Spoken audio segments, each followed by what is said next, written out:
What's up, everybody? This is the poker coaching study session. Today, we're going to be looking at River raised pots. All right. So I go first. Hero needs to, Queen Jack need to open this. Absolutely. King 5 should absolutely defend and can defend by 3-betting some. There's some 3-bets from the King 5 suited there, but not a lot. This is a terrible call. And now with this call, I think the King 5 should not look to squeeze now. I think that after the call there, the King 5 goes out as a squeeze. And I think that's actually worth some pre-flop policing. Oh my, that's terrible. And with that, I don't even think we can solve it we can even solve it pre-flop. I don't think he has any, maybe he has a call there. But No, now we I don't think the King 5, I don't think the King 5 should see this as an opportunity. And he doesn't. All right, we'll check that. I think I know how this is going to end. Badly for probably me. All right. Check range. He can bet. King 5 can bet if he wants. I can bet if I want. If it gets to the 10 deuce, I don't think he should bet. So he checks. I can bet. I don't. And I think that this guy shouldn't take, I didn't think he should take second pair here. I think he should consider this marginally made multiple way. He does. All right. That's how this goes. The king shouldn't bet, but he does. I should absolutely raise. And I don't. So that's going to be a mistake. And Why is not raising your mistake? why do I want to keep in? What do I want to keep in? You want to keep In a multi-way pot. I have the vulnerable nuts. The queen of spades is a good blocker. Yeah. I mean, I'm not saying it's a mistake. I mean, maybe it's not because I'm in position and I can bet. Yeah, that's the main argument I would say for slow playing here.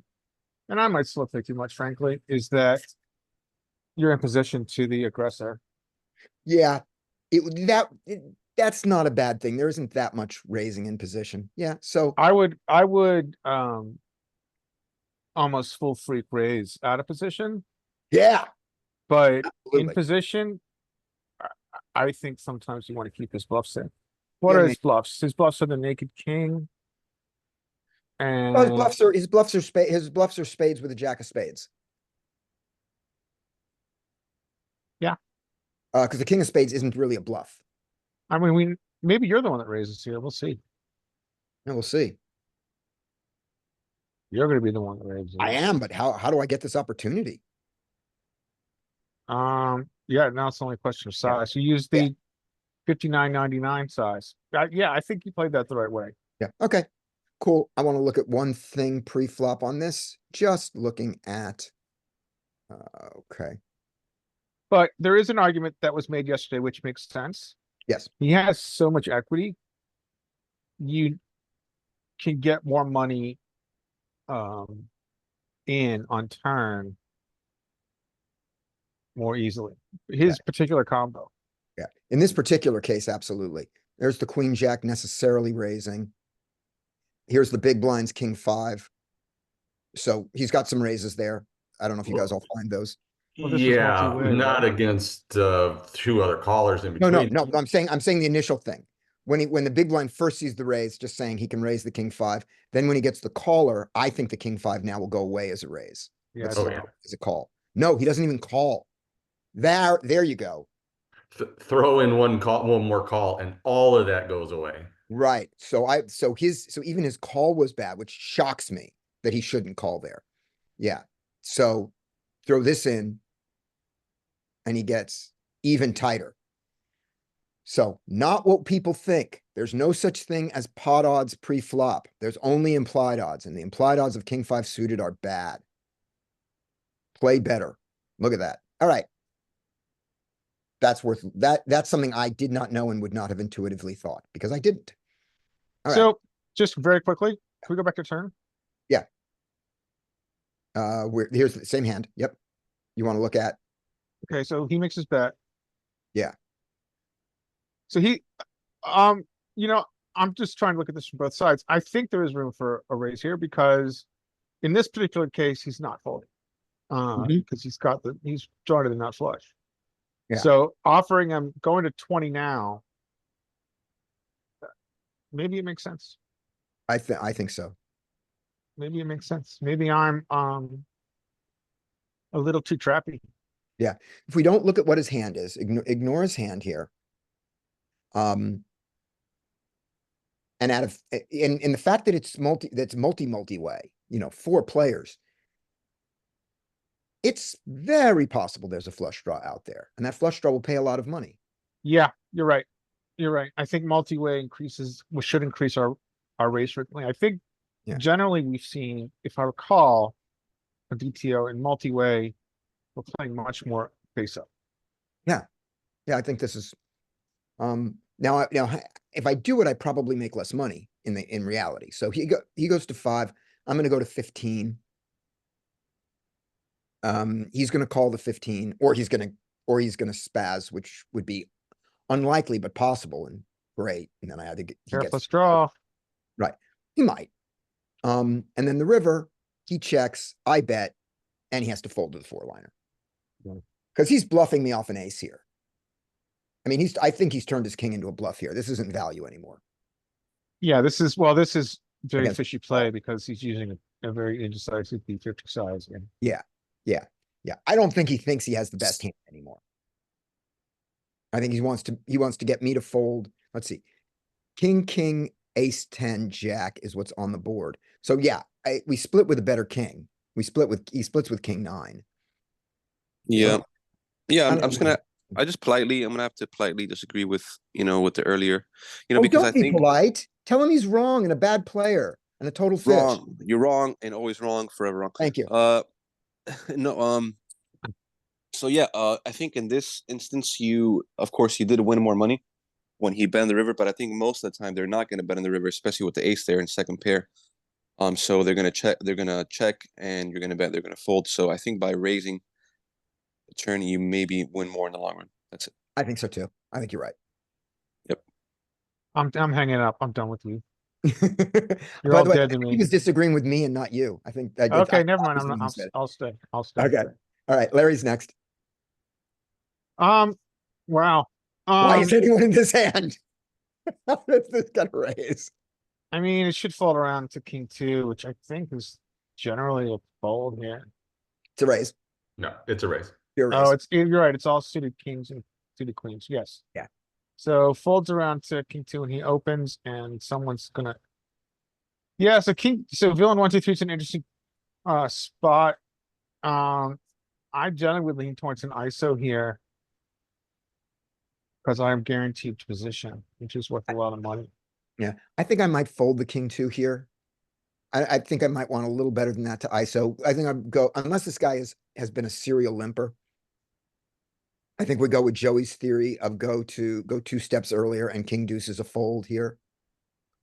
Yeah, I'm a more aggressive ISO Okay. here, win on the button, just on the button. Okay, so this is gonna be a fish versus fish. Right. I gotta fold here. I gotta not play this. I shouldn't flip in a chip. Do not flip in a chip. Good. All right. And my way of looking at this, when you have a crappy hand in the big blind and it's limped to you, and you go, oh, he's got a crappy range, I should attack it with my crappy hand. And that's how I exploit his mistake of the limp. I think that is not the best attitude. I think the better attitude is I exploit him by the fact that I get to see the flop. With this particular combo, The combo that should never have gotten to realize any of its equity. I got to see the flop. yeah, I so, think that's the exploit. yeah, so I don't know how to play this game because I'm never here. If I was villain 1, 2, 4, I had 24 bigs, I'd do a lot of check raising. Oh, he's also only got 24 bigs. Yeah. Why the Although fuck not? remember one knows? thing, this is not your standard single raised pot where he can make, where his bet is a continuation bet. This is a complete jump ball. He limped. Yeah, I And we've don't never seen- really, we've never I seen know a people single like limping. think it's a free for all.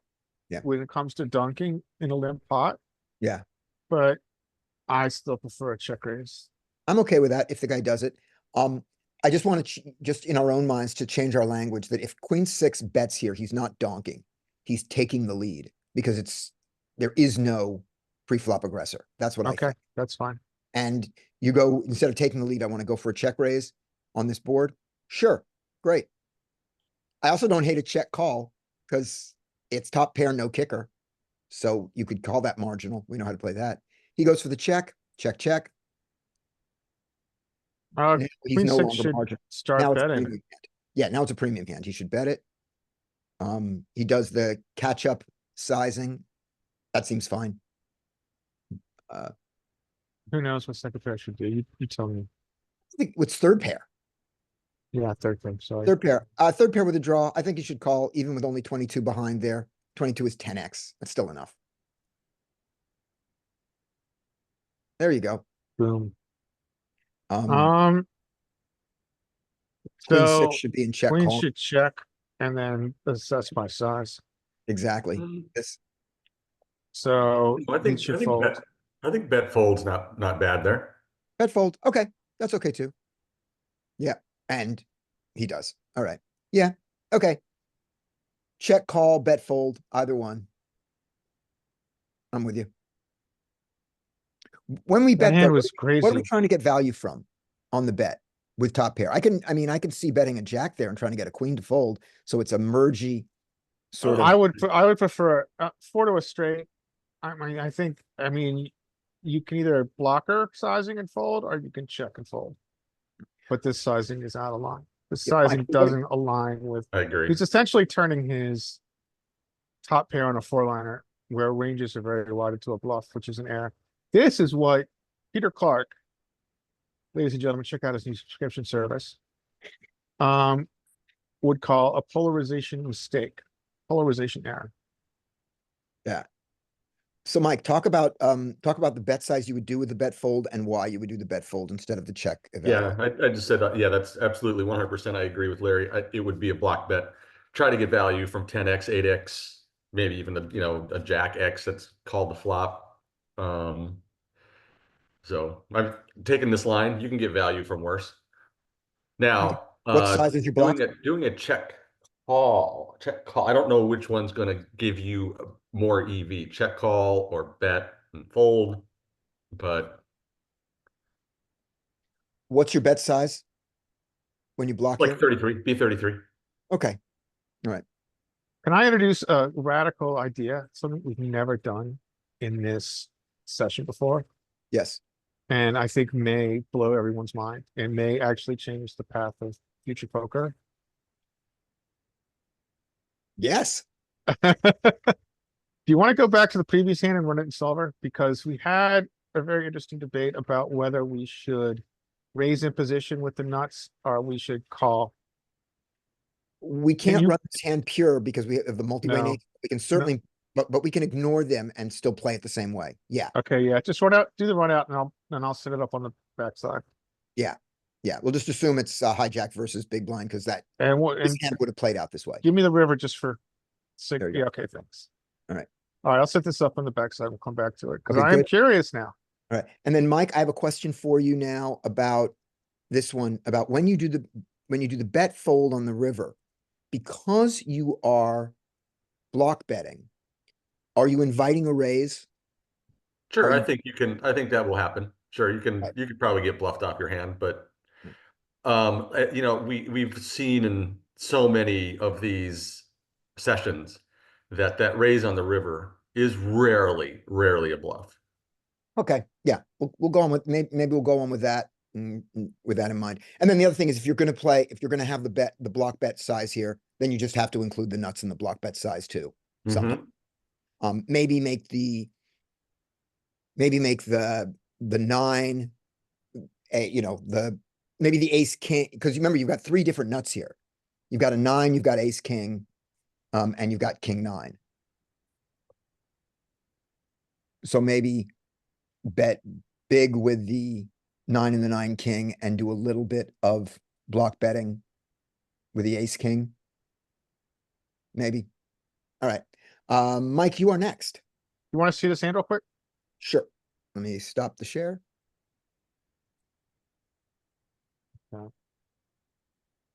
So, you went check, check on flop, right? So we've got. Yep. So check, your queen jack has some checks. Yeah. Turn is king. And he used like a B50 or B75? Let's see what his sizing was relative to the pot, because it's 50, different. yeah. Yeah, he bet, 50. it was 10 in there. Yeah, he bet exactly B50. What do we do with the nuts? Yeah, we can do either. We're having a debate where Okay. the argument is either way. Good. And the And note that EV, note that with the queen of spades, much more calling. Yeah, so we that's a wonder, very good point. the question then is, how does the multi-way nature flip this one way or the other, if it does? Right. Yeah, and that's a good question because I think that I think Scotty had a very good point in that this is so massively multi-way, there's the potential for a lot more calls if you raise. And I think that's a really good point. Yeah. That we can raise probably more often and play more openly, play more upfront because we have a lot more combos that can call us. There's just people with a lot of equity that can call. And just since we're here, let's take the call line, and when the jack comes in, see that his king bet is a bad bet, so we can feel better about ourselves. When Jack comes in, a four-liner comes in, what's he supposed to do with his all his kings that is just second pair? He mixes. He's Oh, got some block sizes here. He does. He mostly checks, but he mixes and he mixes Yeah. different sizes here. And then obviously when let's say he bets, he chooses the block size, which I think most of us will do here. We're supposed to raise to not that much, 10. Yeah. To raise to 10. Which is about 3. And Yeah, then he bets 3, go to obviously- 10, and he bet 10, and I went to bet 30. So Yeah, and so when he uses the sizing, he's supposed to call down. sets sometimes. Yeah. That's it. He never uses this with a straight. So Why it's did he supposed- not re-raise the? Why does he not re-raise the queen?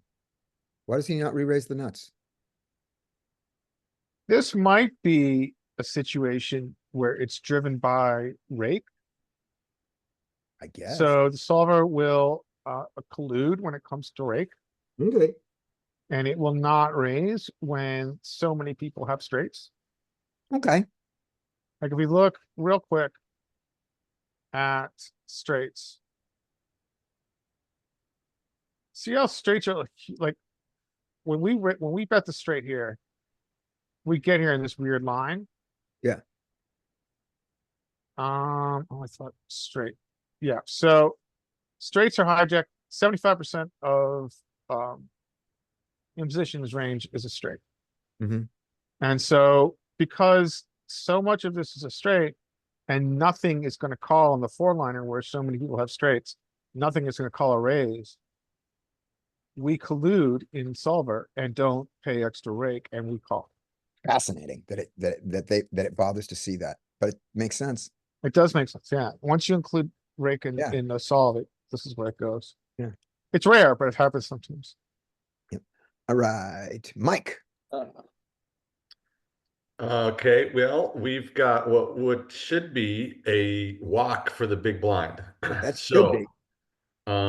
my guess is that maybe somebody limps and then screws us all up. So it goes BVB. I think 8-7 off is a fold. I think I fold it.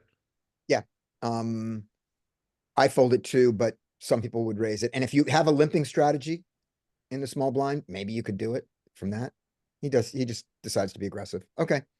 Yeah, so 10 jack can defend here. I think it's gonna mix between 3-bet and call, probably mostly call. Yep.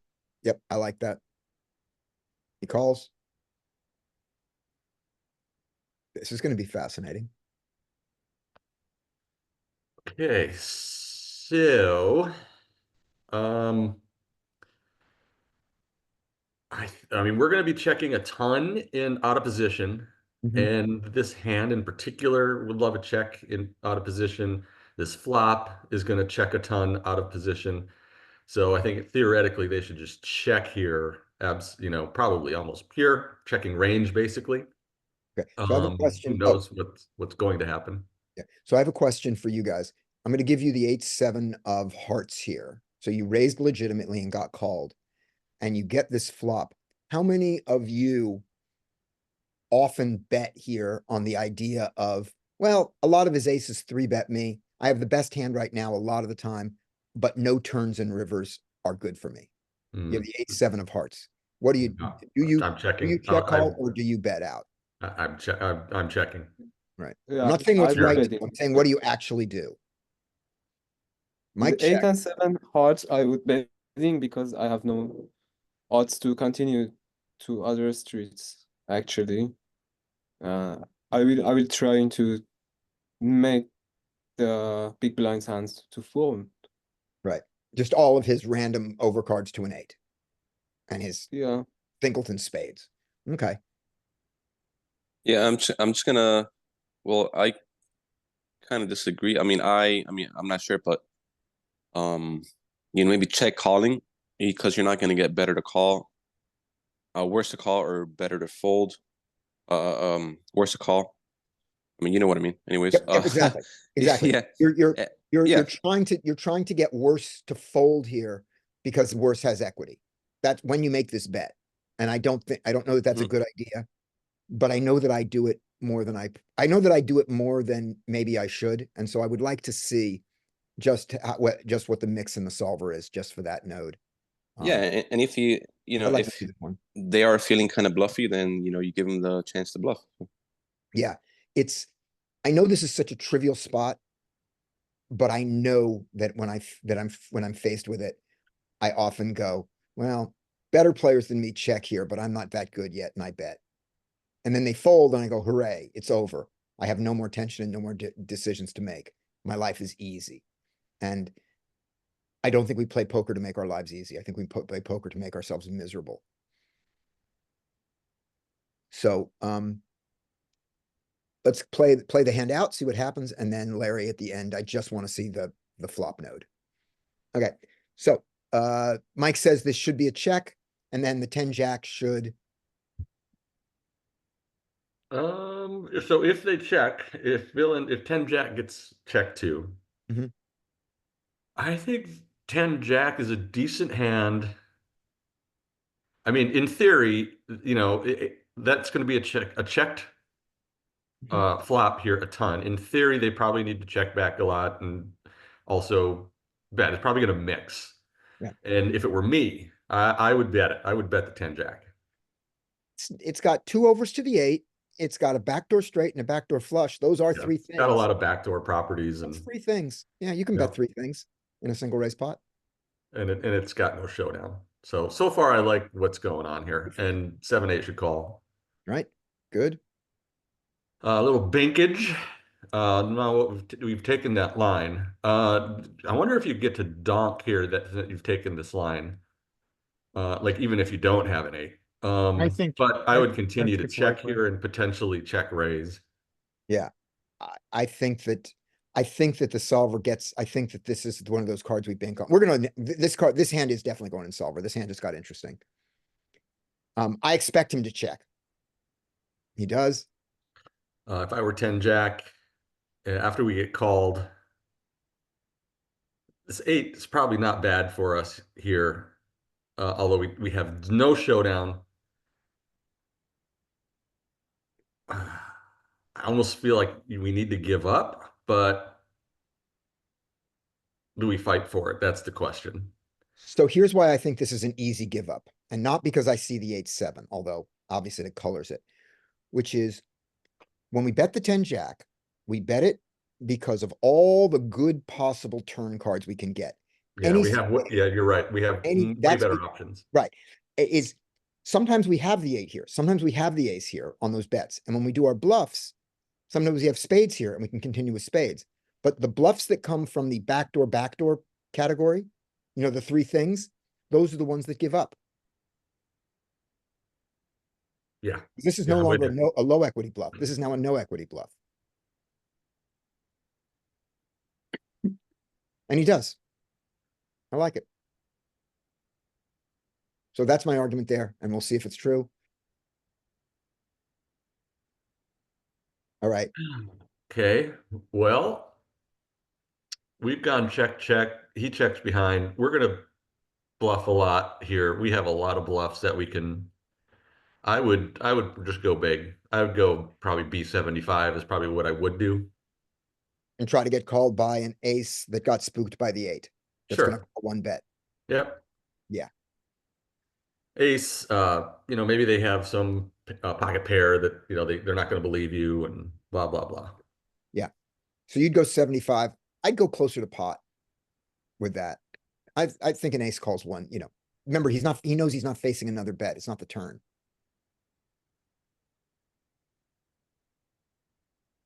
But he goes It block was size, small. which invites the rare. There we go. Here's your first river. Yay. Yeah. Here's your first one. We saw it. So they do VSTI this. worked. Yep. Bestie worked. And also we get to see not all raises are legit. I think it's a great play from these villains because he's like, okay, he's betting maybe he shouldn't. I mean, he should have an ace. If he's betting, he should have an ace, right? So I think he thought this through. I like the PSTI. Oh, you like BSTI from 8-7? Yep. Yeah. Yeah. And his size here is just sure. Okay. And now he's going, damn, I went too big, not realizing that had he raised one big blind, if he had been allowed to, he would have gotten a fold. All right, you ready with this one, Larry? This one got really interesting to me. Yes, and no, 2 seconds. All right, Skate's got the next hand. And then we'll come back to it. All right, ready to go. Okay, Skate doesn't have the next hand. You're so fast, Larry. That's what she said. Oh, YouTube, like Oh, and here we go. subscribe. Here all night. Welcome to the Please boys. tip your bartenders. All right. Can you see my screen? We have the 8-7 of hearts, by the way, just so you all know. That's our hand. It's okay. Oh, look at the 8-7. We do Look have at 8-7 a little bit of of silver. 8-7. I never knew that. Yeah, just like so we're gonna see in every single blind versus blind spot that I've seen, we're gonna have a very large checking range. We're mostly checking this one. So this is good, though. The 8-7 mistake is not a mistake. It's absolutely fine to bet the 8-7 there.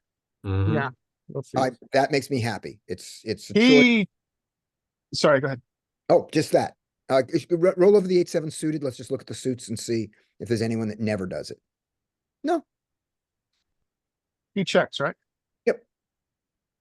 Yeah, I'm surprised to see how much 8-7 off wants to bet there. I'm so happy. And then we had some, yeah, so the Jack 10, so Mike was talking about the Jack 10 being a good bluff, and it is. It is a good Yep. bluff. It is a Yep. good betting hand. Notice the size though. It really likes a overbet. This is a spot where we could use an overbet. Things get cray blind versus blind. It's the Wild West. And you have to have a spade. You need all three things. Yeah, I think it's safe to say that you need the 2 overs to the middle card. Yeah. Backdoor flush, backdoor straight. What size did you choose again? He chose the 2-8, just under half. So we're gonna call we'll it say bet 50. Now, D3. what are we supposed to do with our 8s? 7. Question I would have is 8-7 with spades. Everything gets check raised. Let's go look just at second pair real Mostly quick. called. Top pair, no. Second pair.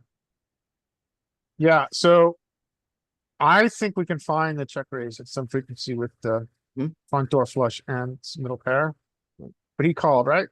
Right. Yeah, and so again, the 8-7 off that's in range and both on the flop and the turn, it prefers an aggressive line over all the other 8x. Like it's the most aggressive of the 8x. Yeah, it's interesting. You're good point. If we look at again, So here's one thing, the 8-7 has one other thing going for it. That we weren't even counting.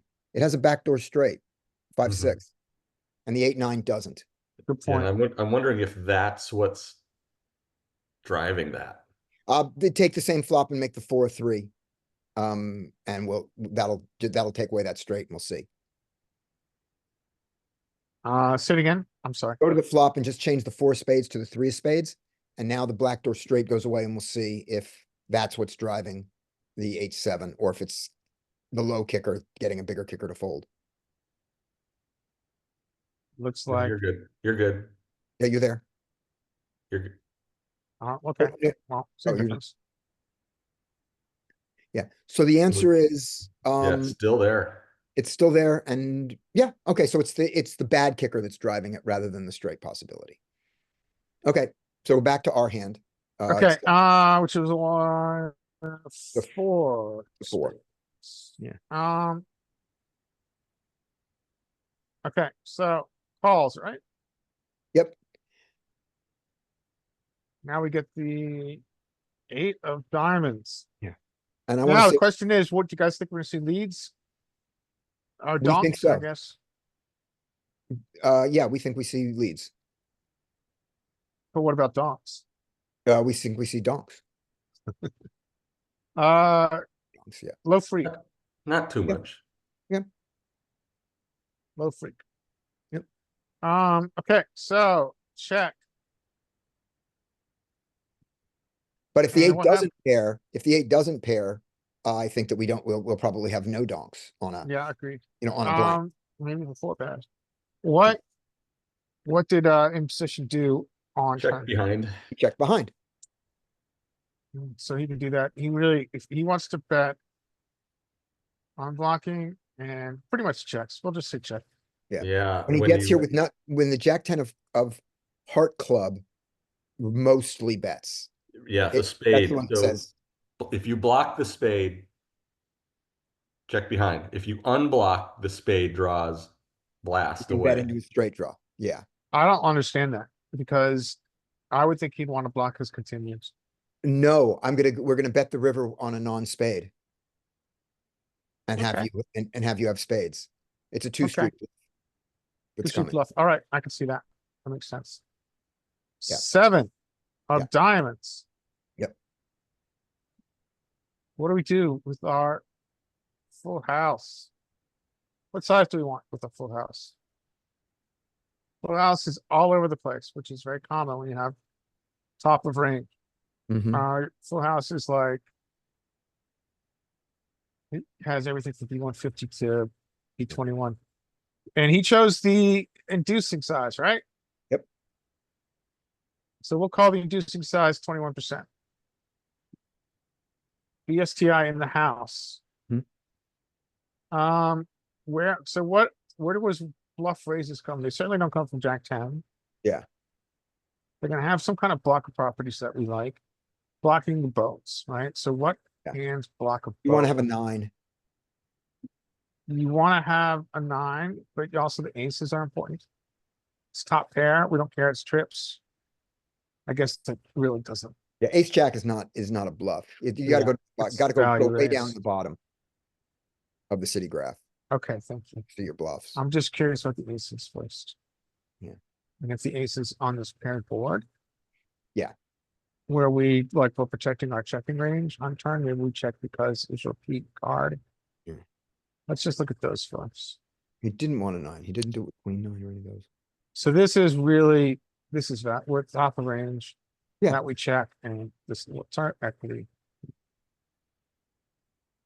Yep. By the way, for the YouTube community, BSTI is short for bet small to induce. It's the Thank acronym, you. I believe, is the word for Yes. it. Yeah. Cheers, Yeah. mate. Yeah, so that's a value bet with aces. And then,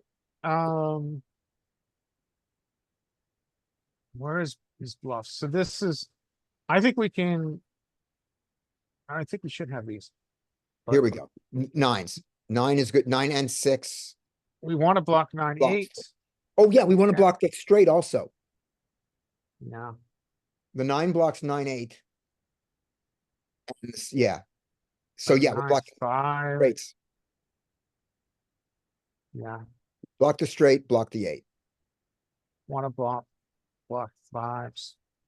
Okay, Block- blocking the straight. Okay. So, what was his suicide bluff size? Just out of curiosity. He did.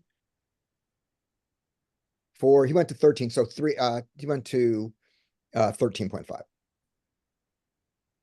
My question becomes now, I'm gonna pass this back. Where is our value raising threshold? So our value raising threshold is trips. We can Right. value raise with trips. We don't need a bill. And then Even we though are the straight never is going, available. and we are never going to be as good enough players to catch those bluffs at the bottom there. To bet Yeah, there's sliver down of in the bottom bluffs. of the city graph, those bluffs there, we are never finding those. We'll pretend they're not there. Right. You So need to trip, be but that trips good. are good enough to value raise here. Yeah, And, no, yeah, I mean, we're blocking, I guess we're blocking the boat, which is important. Yeah. But what's our equity with these hands? It's like 98%. And then, yeah, okay. Anything else you guys take a want to look see at here? what the bluff is for comedy effect. That one right there, Fives. fives. At Yeah, least let's block. do it this way. Yeah. We'll look at it this way. Okay, so we can go. Yeah. Its most common raise size is 39. Filter. Trash hands. Ace 5 is in there as a trash hand now. Blocking the straight, right? Ace 6 is now considered a trash hand, blocking the straight. Yeah. Ace 5 and Ace 6. Straight blockers. Okay. Yeah. Handing it back to the Okay, alpha. I got it here. That hand became way more interesting than I thought. All right. It is skate. We did that one. I'm going up. There we Okay. go. Here's the one. Here's skate's hand. All right. Alrighty then. So we are 5-handed. Mhm. Hmm. Is it too early to open threes? Here is my it probably is too early to open threes. No, But they've got a sliver. You're allowed to do it. It's not a major part of the strategy, but it's okay. Are in there hijack, it's 12.5%ish. Yeah, I think, like I mean, pure or No, 12.5% raise. okay. Yeah, I would it's- decide on how aggressive the 3-betting is on the table I'm on. yeah. And I mean, given that you've got a fish in the button, it wouldn't be a bad idea. Okay. Yeah, because I kind of wanted to do it, but I wasn't sure. Okay, so let's find the our 12. Let's raise open threes. Mhm. Ace 9, fold, basically fold around to the BB Mhm. and King 9 Hijack. offsuit. Sh- The I guess defend for the price. No, Yeah. it's a 10. King 10 is King the 10, right? minimum there. Yeah, he should fold. Damn Well- it, made a mistake. Yep. Here's your little, Yeah, here's your hijack raise. There's I your kn- threes. I said I kn- 12%. They are, Yeah. what, put it on strategy, just put them a number. Okay. There's your threes. I said 12.5%. It's 17%. I play so bad. Then when you get to your big blind, this is gonna be king 10 is gonna be your minimum there. Okay. But someone's gonna make a Yep. mistake. Either the ace 9 or the king 10 is gonna make a mistake. All right. And make it 3x. I bet king 10 goes away. Yeah. Yeah, three. I I'm yeah, sure I it does. I'm King sure 10 it does. is not here in poker coaching. Yeah. Yeah. Yeah. Yep. What is gonna happen here? Yeah. Well, we're gonna find out from skate. All right. On a paired board, that eliminates their pairs more often. Of course, they can't have a jack, but we can't, be monsters under the bed all the time. So let's see bet our threes. Oh, Right, so excuse, king nine's excuse me. gonna check range, we think. Yes, of course. Let's follow the action. Check BB, and let's bet in position. Okay, what size? Nothing crazy. Let's bet either 2.5. Yeah, anything small. Paired board drive makes it small. And he True. goes for the check. Okay.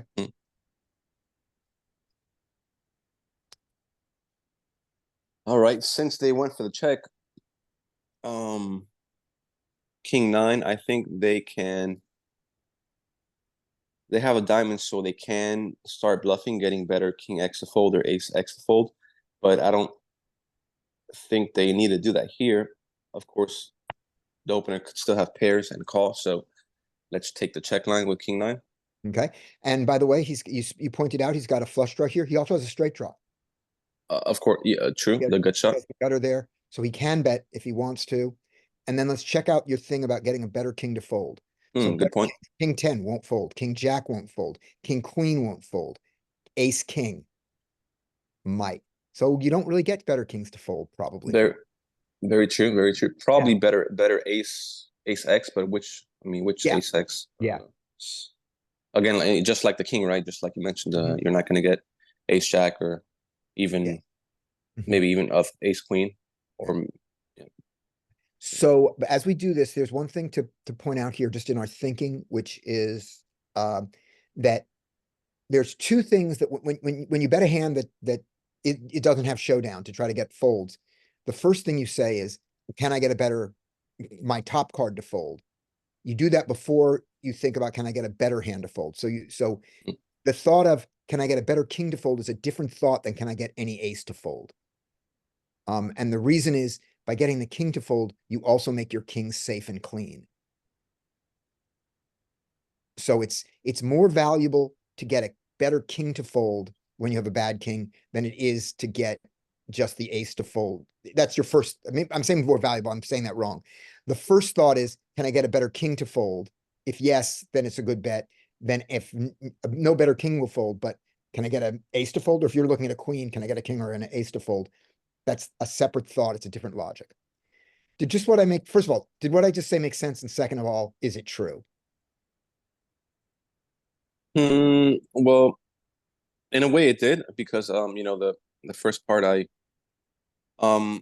think it's what I understood was you want to think about if you're getting the same your same kicker of your pair to fold, not a pair, but of your highest card to fold.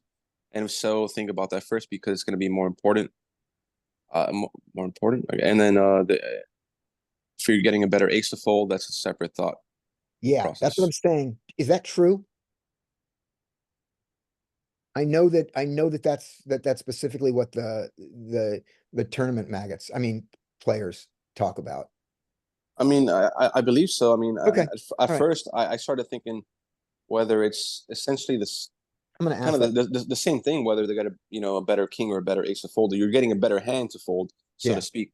So maybe it is the same thing.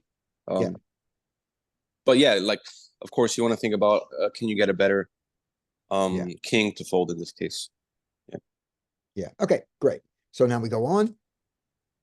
He checks. You got threes here.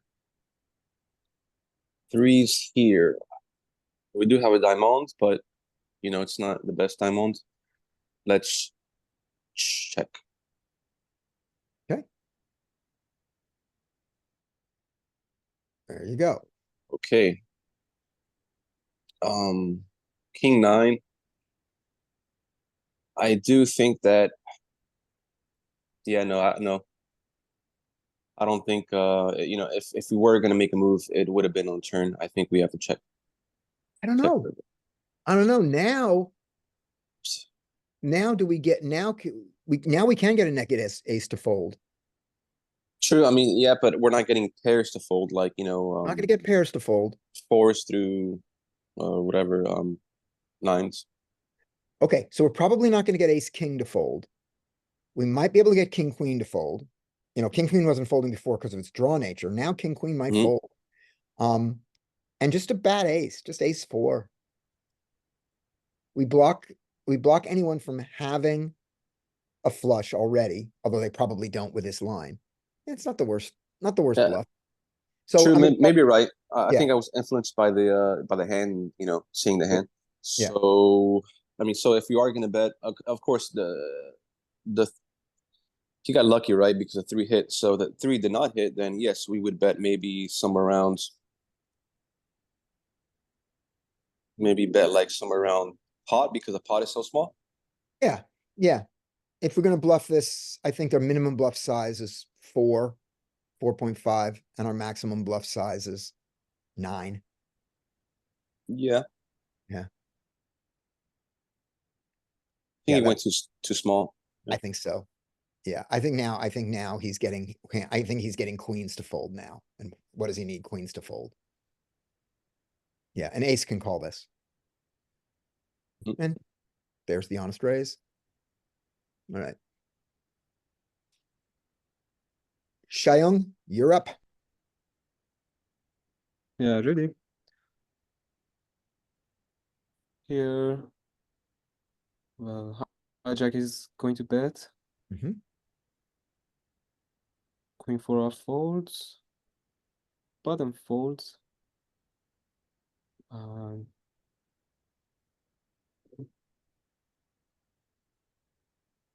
Big blind. I should big blind have some three bets here. But what type of hands he wants to get for? I don't know exactly what's. Maybe I would three bet almost every time here. Okay. Against a 2.5, this is one of those good ace suited aces that I believe is a pure call in the wizard against 2.5. Yeah, we didn't Yeah. speak about bet Yeah. sizing. That's fine. But against a 2, sure. And it's not wrong. I mean, look at ace queen does it, ace 10 does it a little.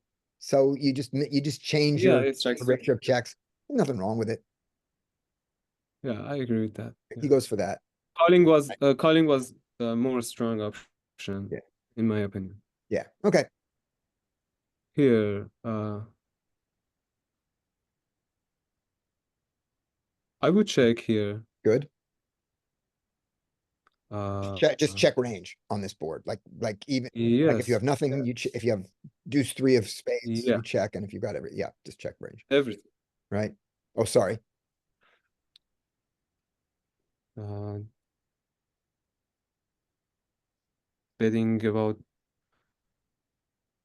60, even more, Yeah. Yeah. I think this is maybe one of our about bigger- three big blinds. Yeah. Yeah.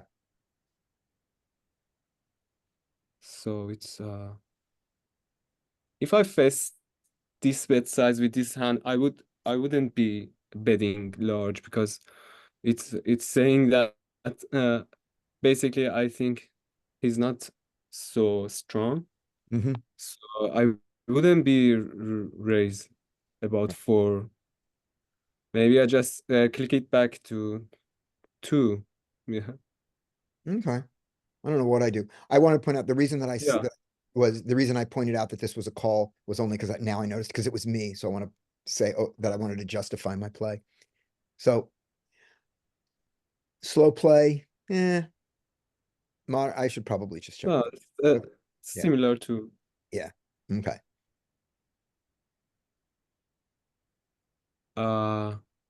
now I think big blind should lead by betting about pot size. Okay. And I think let's here, see what happens. if you choose the check line, I think I think you continue the check line. Because But the check was very tricky. Yeah. There. Yeah. So let's see. I'm pretty sure I'm going to check just because I think like me. Okay. Yeah. Now this guy, This guy is going to bet. No reason to bet small here. So betting pot or even bigger than pot is reasonable. Yeah, I agree. And at a minimum of 4.5 and more likely 6 and 7.5 stuff. Yeah, I like it. Minimum 60%. Oh, tricky. So he doesn't, so after he gets the call of 1, he should think that I have something that I'm willing to call. I mean, I didn't fold. He can get some more value there. Okay, Isn't it a mistake?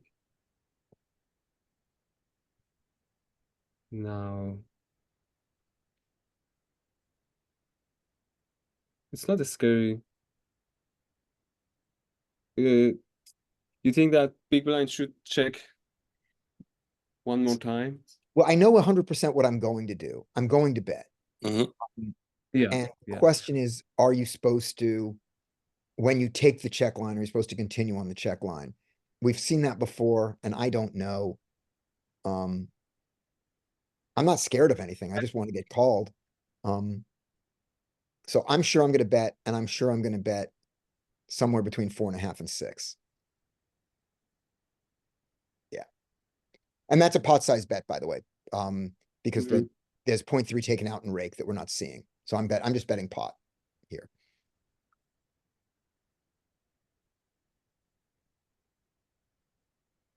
Facing this I bet. think he was waiting for this Yeah. and he's going to bet 11. Maybe 3x pot. Yeah. Maybe about Eh, 30 big blind. 30. Question for the group here, real quick. Huh? Does anybody feel uncomfortable raising Mm. when there's 2 straights available? No. No, only when I get through, only when we get re-raised. Okay. I mean, we'll say, I'm sure this, maybe, yeah, we'll look at this in solver. There's been some interesting questions on this one. So Shy, you're gonna go to We- about 30 we- here? Not so big. May I think? Calling is fine. Calling is fine, but re-raising to 12 is more. It's more Yeah, profitable. I think I want to raise to, I think I want to raise to between 18 and 21 here, Mhm. 24, but we'll see. I mean, we'll see what he does and then we'll see what solver likes, but that's the number I like. But I think the one big blind bet on the flop gets many called around 5, which is now possibly some straights, and here in position player should be scared because of his bet on flop. He kept in every straight draw. Yeah. When he raises to here, if I had a hand that re-raises him, he's got to really reconsider his ace jack. He should be doing a lot of folding if I go 3 bets here. But I don't think I can ever 3 bet this hand. I don't think this hand is strong Or enough. bet or 3 bet. I'm sorry. Bet, raise, so bet, 2 bet, this would be a 3 bet here. Okay. Yeah. 3 bet. Not that the language matters. I don't think I can 3 bet this at all. I think I should consider folding and then not fold. Do I beat True. any of his so here's my question here. So this is kind of, it's in the range of thinking about it as a bluff catcher once it gets raised. It was a premium hand when it got bet, when it got raised.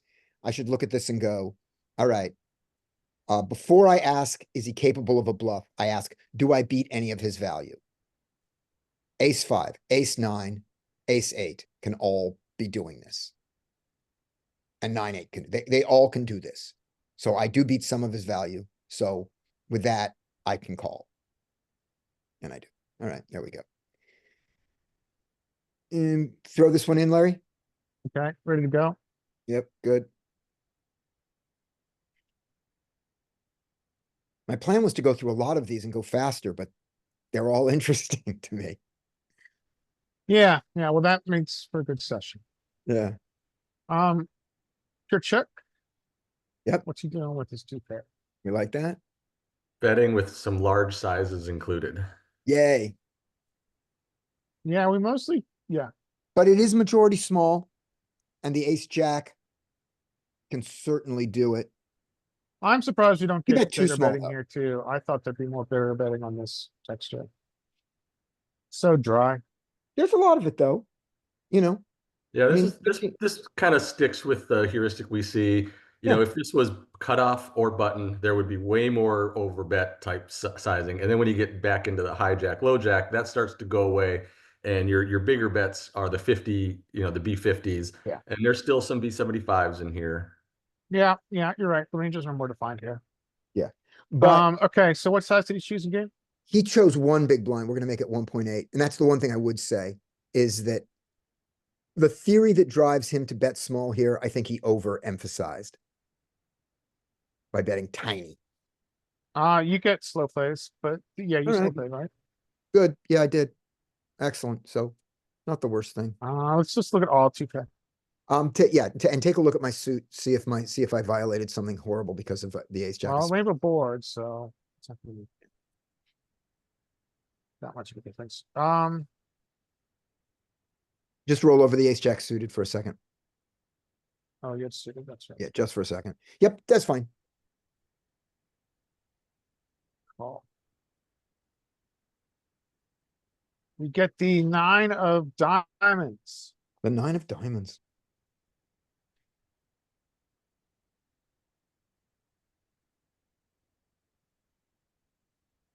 Check. Right. So Shy, here's the thing to look at on that 9 of diamonds when you were talking about maybe donking out Exactly, I saw that. was when you look at what this does to our range, to the big blind range, Big the 9 of blind, diamonds is yeah. not particularly good for our range of hands. For our hand, it was great because it wasn't a queen or a king or a 5.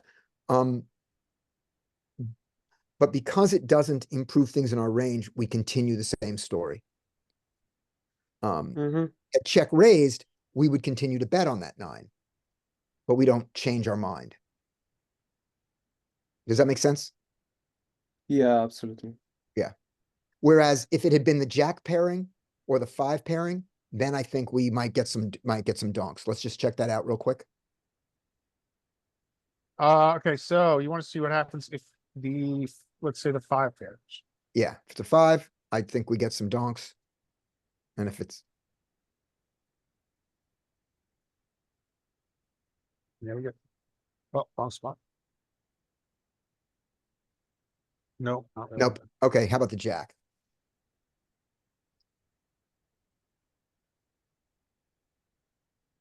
Come on, give me some donks. Thank Little bit. you. All right.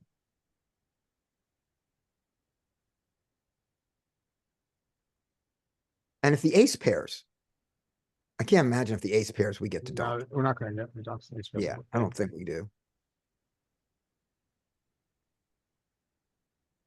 I mean, we really got to shift equity, right? Almost Well, nothing, This yeah. is solver noise. Yeah, right. But the jack does shift equity. A little bit, it looks like. Okay, good enough. Great. So we get the 9.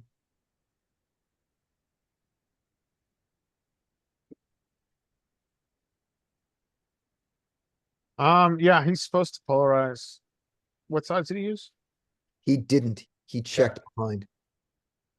He played his ace jack in a not solver breaking way, but in a not solver common way. Yeah, so this looks kind of equity to them. Yeah. So if we look, let's see if we can. Yeah, it's like all these top 2 are betting high freak. Yeah, And then the ace 5 is doing this weird check back. Yeah. And the jack 9 in the middle, not betting, it gives the lowest equity. Kind of interesting the way that this would somewhat mirror forward. In Yeah. that it's polarized. and I don't think those checks are solver noise. I think those checks are a legitimate small part of the strategy. Yeah, I agree. And also it's a small part of ace jack, so that makes sense. Yeah. Yeah, he gets to check a Yeah. very small frequency. And then the 8 comes. Very interesting card. 8 of. Hearts, was it? Maybe I'm wrong. It was the 8 of hearts. You were right. Yeah. Queen 8. King 10 is leading, betting a lot. You had 2 pair, right? You had ace jack of. Ace You're jack spade. mostly. Yeah, you're Salam. mostly. You just all over the place. Do whatever you want. What's your equity? Gotcha.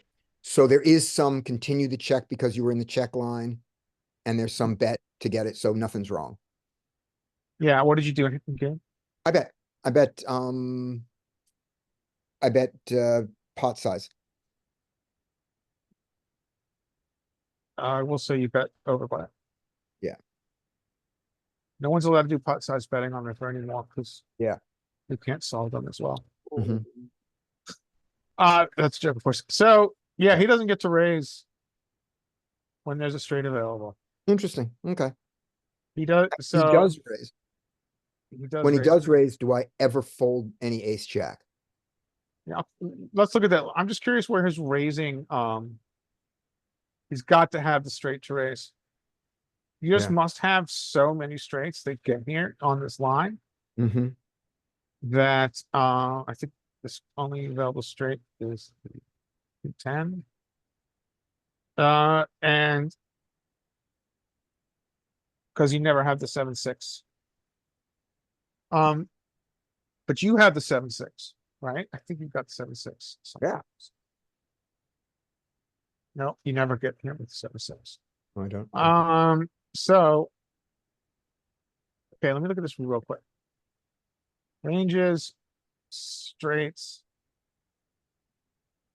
You have as a higher percentage of your range is straights than him. Yeah. And I think that probably drives the fact that he doesn't get to raise. Just that you have just enough straights. Like if you look at your whole range out of position, it's 5% of your range is enough for him not to be able to raise. Right. Anyway, does that all make sense? So he does raise, and he raises, and his raise size, his most common raise sizes are. So he does raise, and his most common raise size is all in. His only raise size is all in. Okay, because he only raises straights and bluffs. He only raises straights and bluffs. Okay, so we have no meaningful solve on my. So if he shoves, your Shuck, your straights are calling and your sets are indifferent AF. and my ace jack is as indifferent. And as your my 2 pair are same out of hand. here. Now, Yeah. if he bets smaller, if you were to bet a P60, can he raise a 2 pair? Mm-hmm. About And the question is not, what he did. yes, he can. So if you raise 2 pair. If you bet D60. Your 2 pair can raise sometimes, but they're mostly calling, but your top 2 are raising pure. Okay, so if I bet smaller, so let's do that. Let's give him that raise, and he raises to about 15. He raises, so he clicks back to 50. Does he get that size? He Why is doesn't this- really get that size. Can you Okay. give it a 21? Sure. Because we're already in a very Yeah. Why? low freak part of the. Why is my bet 5.5 60% when my 5.9 was pot size? Oh, because that's why, because he only bet 1, not 1.9. Yeah. That's He why, used that's the why, wrong- that's why all the numbers are different. He was not cooperating with our Right. study plans. So when he raises your clear, your 2 pair are in different AF. Well, my the ace 9 calls, so therefore the ace jack would call. I don't have the ace jack anymore because I didn't take this line with it. But I would call it. Yeah, You call okay. it. On the Okay. worst. Yeah, so my logic, given my sizing, when I said I beat some 2 pairs against the solver was wrong. Because the solver never raised me with its 2 pairs. It raised me with straights and bluffs. Yeah, but I think that you need to But that's fine. YMMV here when you say it's wrong.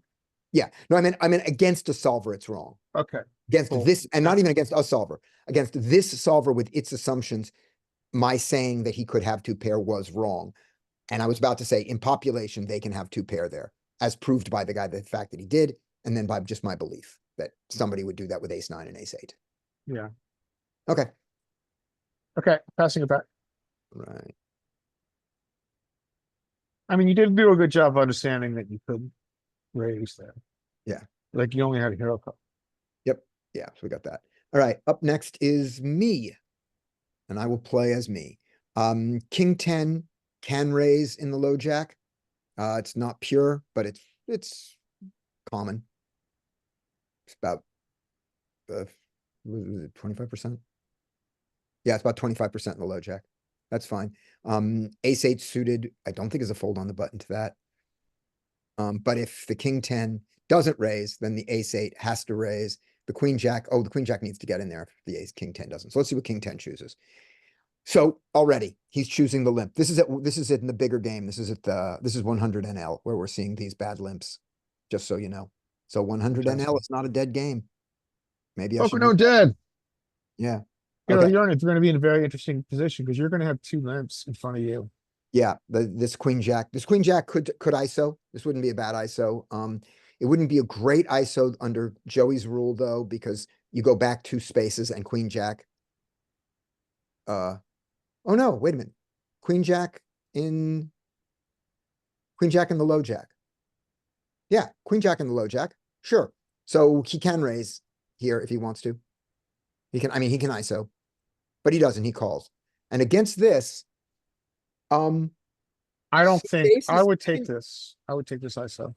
yeah, I could go for the, is it an ISO when it's 2 people? Mhm. Squeeze. Yeah, sure. I still Okay. squeeze. Yeah, I can ISO this and I also, it's not wrong to limp this. Jonathan Little says, go ahead, limp small pairs, limp suited connectors and limp suited aces behind other limpers. So. So I would want to leverage my butt Right, I'm pretty sure I do. and I would go to 6, or maybe 7. I'm gonna go 5.5. I know me. All right, to this 5.5, this has to fold, this has to fold, this has to fold, this has to fold, but somebody doesn't. Oh my God. Why are we not in this game why are we even studying? We should go play right now. Should all be playing 50 cent $1, 6 max. Brian Fuchs didn't like us, man. Brian Fuchs joined us at guest and he immediately left. Oh, bye, Brian. He must smell bad. Okay. Or he saw this and decided to go play instead. Oh, well played, Mike. I didn't see it. I gotta see the comment. I haven't had comments open. Nicely done. Yeah, so this is so when Fed guy. so I just have a question for the group. When you ISO and you get this, well, number one, this is why I like this ISO on button, because you have position guaranteed. And you get this flat behind the ISO and you're ISOing with the marginal ISOing range of your ISO Mhm.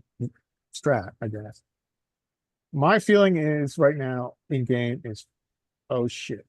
Yes, exactly. This is very scary to me. This is very oh shit. Now I'm much happier being on the button saying oh shit than I would be if I was a small blind and big blind. Yeah. Yes, but Yeah, this is an oh shit moment for me.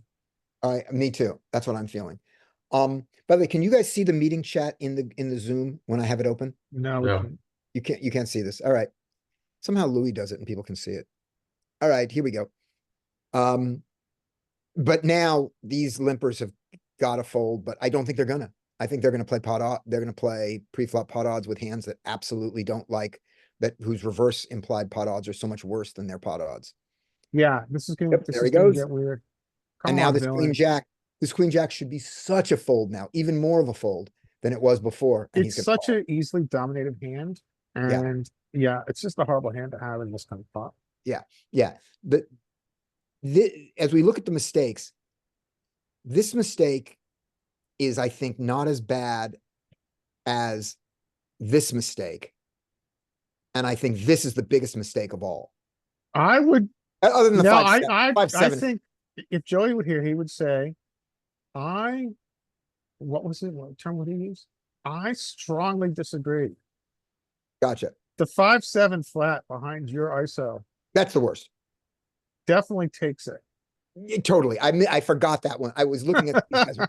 No, this is the worst play of the thing, and I hope that he wins the pot. And I now should be in just absolutely pure, scared, I'm going for a flush. I'm gonna call maybe an ace one time and then fold it on the turn. I am not. Yeah, this- this is like, Yeah. our clever ISO is blown up in our face. Yeah, I do not belong here. I don't Uh, think I'm gonna lose. Luckily, I don't think I'm gonna lose a lot of money on this. I think I'm let's see just, if we get the donk. Making your You life should. even easier. he checks it. The draw, checks it. No way am I betting this. Don't do it. No way. Good. All right. Yeah, I don't have any problems here. But some people do. Yep. Now No, this gets interesting with the combo draw with villain 1-1-1. Yeah, he can't get out of here at all. This guy also has a draw now. Not He just shouldn't get out of seven. there, I He has don't a, think. no, he has the 6. 4, 5, 6, 7, 8. That's a nutty draw as long as there's no flush out there I'm already. very jelly of your very quick hand read ability. Hey, I would have you to look at this a bit longer to see that when I speak of it. Straights kind of is deceptive. Maybe flush All right. draw. So this is my hand, right? I'm the one doing it. Okay. 5-7 needs to check. King 10 needs to bet. Queen Jack needs to call. Should he raise? No, I don't think he should raise. Not multi-way like this. But instead, this guy bets. Setting his price. Oh, right. He bets he bets 10, 10% pot. So King 10, I think this is a situation. I'm sorry, you go ahead. I'm stealing your thunder. I'm sorry. King 10, this is a situation where, I don't know, I'm stealing your thunder. King 10 needs to not fold. And clubs could, if it's me there, I raise. I just go that this is never a flush here, and if I get re-raised, I will fold. So I Just had a because- hand like if this this guy yesterday. I had think bet- you just kind of ignore it. Yeah, if this guy had bet 8, I would call. If this guy had checked, I would bet. Therefore, this 2.7 is the same as a check. So I'm going to raise to what I would have raised to, which was about 8. And now I'm going to do it to about 10. Should go back to 5. That guarantees the 5-7, whatever he has stays in. But does it price anyone else out? Not really. It's too small. But no matter what Prices you out. size was, Queen Jack should not fold. Yeah, I should have folded long ago, and I do. And for this size, Ooh, I guess he's he giving calls. exactly the pot odds. I guess he calls. For 3 outs. Yeah. He does. Okay. And this is going to have a river raise, you tell me? Something right. is gonna happen. Maybe we get a donk. right. though. 5-7 has got to give up. Good. King 10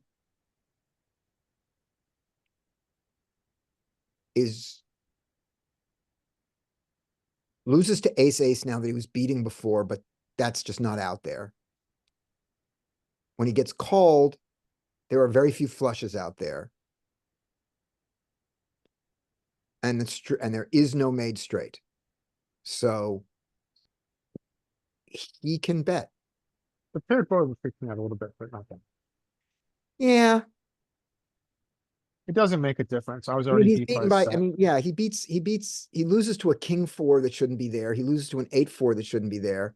None of these hands should be here at all. But it wouldn't be, yeah, I think he can still bet for value. Okay, I can see that. But if he, I mean, it's not wrong to check, but if he checks, he's got to check call. So he bets 18, and now we're going to see the river bluff that we don't. Not big enough. That we said doesn't exist, and we are seeing it. There's a box to tick called hide chat on screen. All right, that's in Zoom. I will find that. Okay, So. This is a So- very interesting spot. So this is the kind of spot where you can run through a bluff catching checklist. right. So first part of the bluff captain checklist. Do I beat any value? No. Not on this board. You know, Because ace king should not be raising here. Ace king should not be represented here. King 8. Yeah, No, I Yeah. think on this board that I don't catch, that I don't beat value. So I think I'm a bluff catcher. So I think I'm the same as ace king here. so then the next question becomes, to me. Yep. Is this an over or under bluff line in population? This should be an underbluffed line in population. Agreed. And the next question I would ask is, what are my pot odds? Great. So The I pot- have to win. He has to be bluffing more than 60% of the time here for this to be a profitable call. Those are really sexy pot odds. Yeah. I would, what would you do?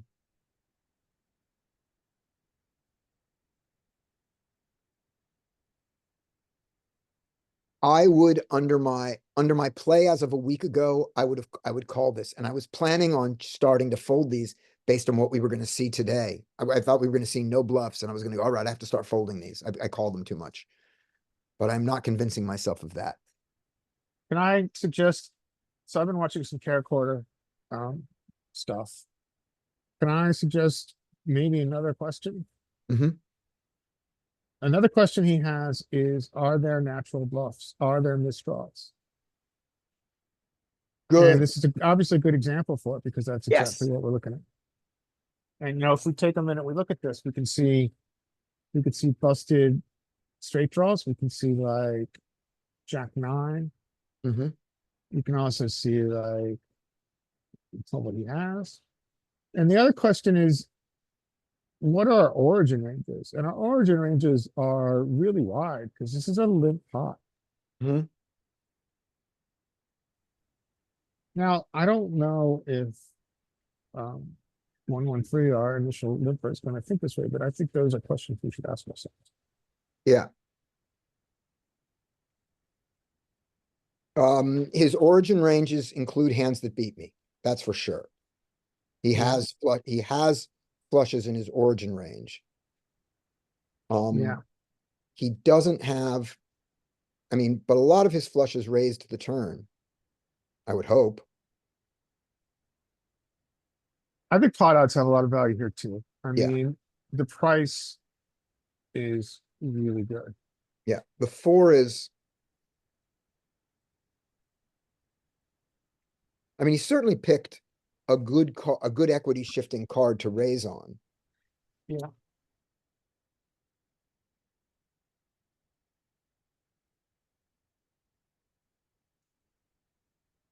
So Joe used to make fun of me for saying origin ranges. It's the same thing as pre-flop ranges, but I think Yeah. it's different because I think when we say origin ranges, it directs us to the most important question, which is what did the villain start with and what does he get here with? Which Mhm. can lead us to him having more natural bluffs or less natural bluffs. Yeah. So if we think in those terms, we should put him on more suited hands here. Limping behind here. Yeah. The correct hands for him to limp behind here are small pairs, suited connectors, suited aces. Then when this comes here, the hands that can continue against this action are not a lot, there's almost no offsuit hands that should be doing this. Taking limping behind free. Well, okay, so this first limp, if this range were a good range, which it's not,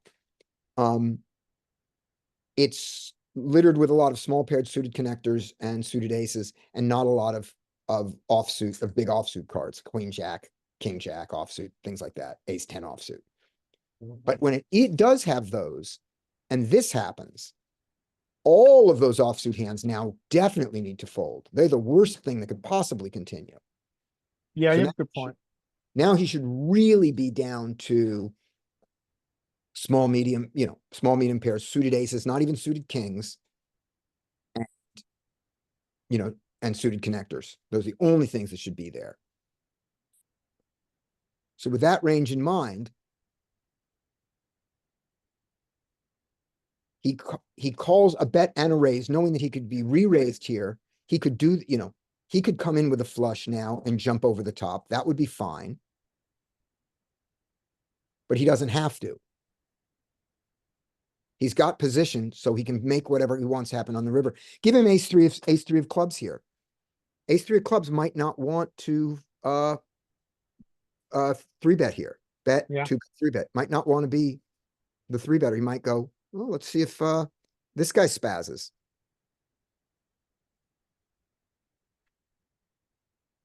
What else could do this? Pocket eights this would be a really weird play with pocket eights, but I guess they could get scared. Pocket eights can get here reasonably. You check the flop.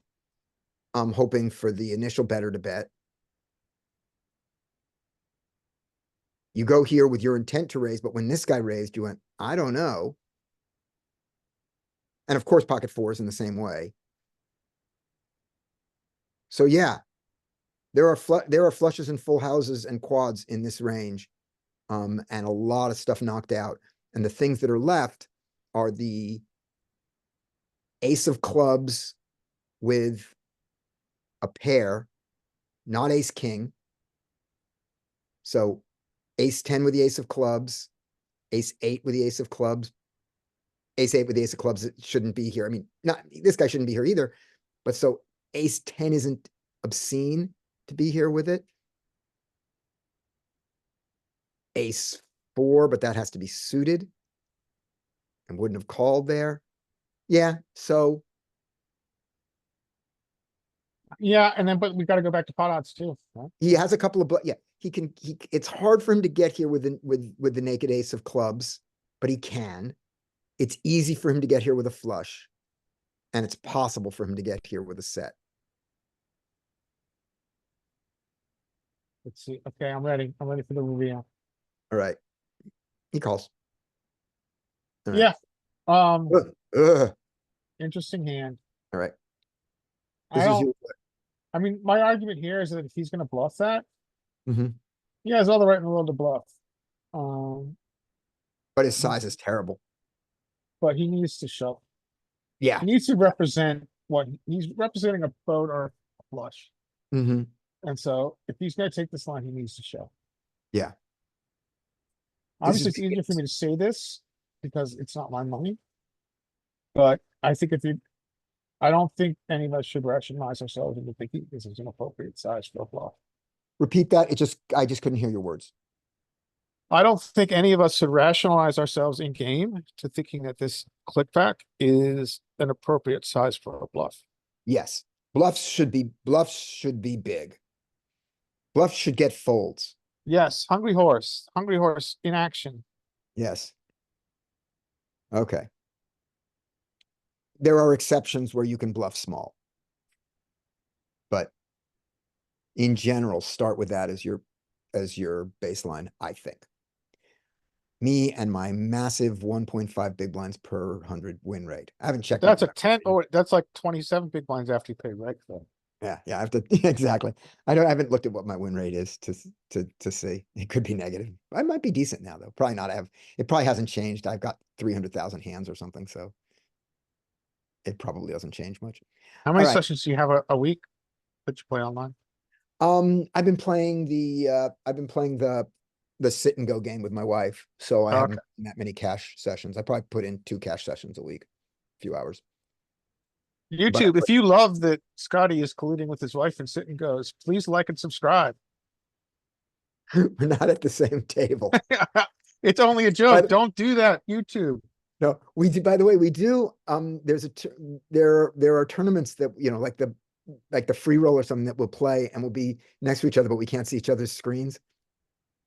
And we specifically don't, there's nothing there going on. I mean, usually we're not at the same table, but if we're at the same table, it's like, no, I will take her out if I can.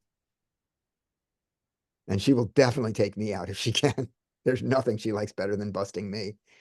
All right, here we go. This is Larry's hand. Okay. I wrote you a note. Why are these not? Hey, Thank- real quick before we do the next hand. Yeah. This is I don't want to offend anybody. Mhm. But Scotty, you had mentioned earlier how each hand is taking a long time. We spent 20 minutes analyzing what the two limpers were going to be doing post flop for, a whole bunch of time. Yeah, So I was just kind of thinking, I don't know. I mean, it's good to see the cards, obviously, so we can understand ranges. But once we get into what are these two players thinking about doing and why are they doing what they're doing, I don't know if it's the best use of our time. no problem. If you see it, if we're going down a rabbit hole, just, just say, maybe we're in a rabbit hole and maybe we'll move on. Just you say it in the middle of it. Nobody's going to be insulted. I mean, other than you when we say fuck you. But yeah, absolutely. Just bring it up. You're right. Mike, I think you have a point. I think that we can get bogged down sometimes in these all hands cards up. I think you have a valid point. And yeah, no, I it's think that's great to valid. be able to see. And then when we were playing our hands or we are in a situation that we would be in, it's certainly valuable to be able to, analyze a situation. But, when it's two limpers and they called a 6 Yeah. big blind ISO, and now we're just like in the weeds, like, who cares what these guys are going to do at that point? I mean, it's good to see that what they're calling with like that. Yeah. Does help us understand ranges when we do the things that we do. Yeah. But we don't have to figure out the optimal play for the limper. Yeah. Yeah, that's not us. Good point. All right, here's going to be another hand that we don't need to know the optimal play on because because this hand Well, should I just don't know. I fold mean, I think to what's me. going to happen is that 113 is going to open and big one is going to defend. Yeah, all right. Here we go. Oh no. No, Skate, don't leave us. We need you. All right. So there's the limp. All right, so no one ISOs. 5-8 gets to see a free flop. Darn We will right. speed things along. Whatever. 5-9 shouldn't play Well, this hand. However, this situation happens a lot. Yes. Like Hero is in the big blind getting limp to with a hand, that's not going to ISO. So this is now, we think about what we do here. All right. I'm gonna check raise all day if I'm here against this range. I sometimes I'm gonna check raise right into the nuts, but thank you, sir. Might have another. So you don't get what you want. You'll get a bet. Checks around. 9. Okay, okay. So you're multi-way. You got a flush draw. I'm influenced by seeing 9's cards. So let's just go through this turn. I don't So think we five- get to construct a bluff here multi-way as often. I can bet here. Yeah, I think I'm influenced by seeing the cards, but I sometimes have you get that to pretty- construct a bluff. bet 1 or 2. If I get Well, 2 full, great. Rep If not, what you flush draw. rep what you're saying you have, that you've got the bingo king, Yeah, now I or you got decided. a straight, Yeah. and so go 3, go 5. Let's see if he's gonna call, and now you just want to realize your equity. Yeah, never gonna check raise here. We don't get there. This flush gets there. So who knows? No one leads. He bets. Everybody should fold. He leads. You fold, and the flush should raise. He should fold. All right, Okay. that happened. Mike, you're up. Let's do it. We might actually get some legit action here. So Hero should raise, King 10 off should fold, and it should But fold look! again. So now we I get am to changing 7. games, kids. Yeah. Now, Queen Jack in the cutoff. I think I would probably use this to isolate a limper. It's Absolutely. probably getting pretty close to I'm considering not. Yeah. But yeah, I think I would ISO here. I can fold, on the Joey theory, Jack Queen, 2 steps back does open. in Yeah. the low jack. Jack queen isn't open. But it's not the top half of that opening range because it's not even pure. It's just heavy. So I could fold it also. The worst thing I could do would be to check behind. And given that this guy's limping deuce seven suited, he's probably been limping a lot. So that's gonna put me into a pure ISO mode. Oh, nope, not this time. All right. Yeah. And I don't think that's terrible either. I think that's not terrible. I think it's right on the edge for me. Yeah, maybe this guy hasn't been limping a lot, or maybe that's 60 big blinds. King 10 should I would ISO. think yes. If Yeah, it were me, I would ISO King 10 for sure. Yeah, absolutely. Good, They do. good. It should go fold, fold, fold.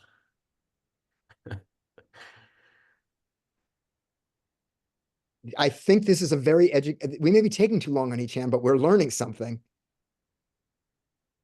There's some bad play out there from people who have 232 big blinds. All right. This deuce seven. No, it should No. fold. Bad limp, and then bad call here. Yep. Yeah, it's not it 5-7 suited if he was in there with maybe. Maybe, yeah. I mean, It's think about basically if it's a you big blind think about range. if you're on the big, if you're in the big blind and you get a 5 big blind raise and a call, and you're in the big blind with 2-7 able to Fold. close the action, you still fold. Yeah, 5-7, you probably fold to that size. 6-7, you call. Yeah. All right. So in theory, it should go check, check, and then to the button. Yeah, and probably not taking this hand after getting called No. to start building bluffs multi-way. So I would check behind with King 10. He does. So far, we respect King 10's play. Now that it's gone check, check, check, and you're sitting here with 10-7 off. I mean, maybe you could, because you're kind of the one guy who's kind of uncapped at this point. I mean, Yep. uncapped relative to the action. Yep. But again, who knows what he's going to do? I mean, it probably wouldn't be a bad bluff to start making because you've got lots of backdoor straight type stuff going, or gut shots and shit. So Yeah, it's not even a gut shot. It's up and down. It's up and down with a magic card on the upper side. yeah, It's a good hand. I think it's a good bluff. What size? probably sizing up to like half pot. I mean, might Yeah. even be able to get away with something bigger. But yeah, again, I have no idea what I would do here. Yeah. I don't remember from our DTO work what happened when it checked through what the size on the turn was. I remember if it was a 1/3 bet on the flop and generally a pot size bet on the turn, but I don't remember what it was when it was checked through. And I'm not saying that it's the right thing, but I don't even remember what DTO did, and we don't have DTO anymore. Go watch one of our DTO videos. But I'm with you. I think it's gonna be, half to pot size anywhere in that range.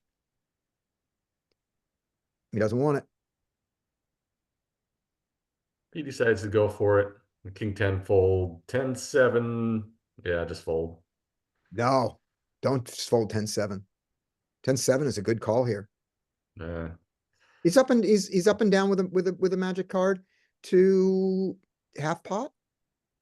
On the turn, He's out of position. open enders and double gutters. I think, well, to half pot, I typically see that we need to be folding a lot of those. So I'm just kind of going off of past strategy. Maybe in position we call. Because we can't, it's gonna be hard to get money in when we get it, because it's gonna be a 4-liner. That's the problem. Well, Is yeah, it- we're out of position here. That's what, like, we should Yeah. be folding. Yeah, you're probably I right. think. But maybe you're right. Maybe we need to try to bink and Right. Well, this is a legitimate pot odds question here. Now, this one's easy in that sense, because we are gonna see the card if we call, once this Alright. 10. what is King fold. 10? Okay, King 10 Right. fold. So We now, we have got 20% odds. We need 24 express. This means that we have to get value on the river if we get there. yeah, so this should be just fold. Right. I mean, maybe you can get it, but I'm not in this situation. You can't let it go check, check, which is the problem. And then this deuce seven here, the one thing about it is he's got the draw. It's a pair plus draw, but maybe he should be emphasizing the pair nature of it and not be betting here, maybe. Anyway, he calls. That can't be terrible. All right. That's a funny way to get there. Yeah, and it's dirty. It's a dirty out. Yeah. Well, you've got one of the hearts. So I think he has to bet now. I think he has to donk into it because this guy's just going to check behind every pair and two pair here. Right? Yep. He doesn't. There's the big bet. And he says, I'm not afraid of the flush. Yeah, with 18 left, maybe you just go with it. But if he had full stacks and everything, I think you just call. Right. There you go. Yeah, with 18 left. Okay. Skate, don't leave us. You're up. You're up, Skate. All right, I am here. Let's okay, it should be a walk. What's happening?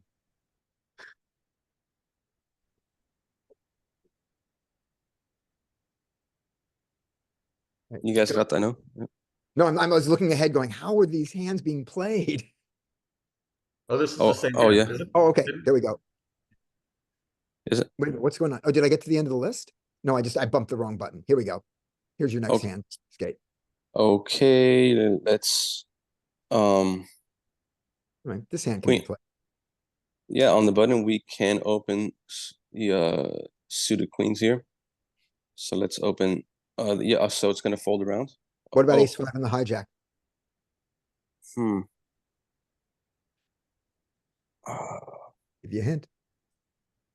The hijack online, I would Look at it. very small. Okay, it's kind of indifferent.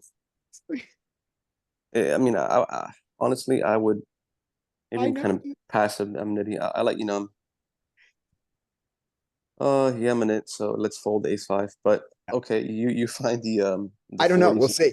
I'm just Okay. saying that I was just saying there's a sliver of it, and the person who's in this seat knows there's a sliver of it. So we'll see what happens. No, Ooh, don't okay, take that sliver. All right. nice. Yeah. Okay, yeah, so we could open okay, that was a good point out there with ace five. Limping here, I don't Oh. like it. Nope. And queen four is enough to, oh, easy just to open, just pure open, no problem. I think it's all the. I think if I remember correctly, it should be all the queens, suited queens, All of them. suited jacks until jack four suited or something like that, and then maybe even jack three, jack four, jack three, and then for tens 10. There we go, jack four, perfect, and suited sixes, right? Yeah. Yay.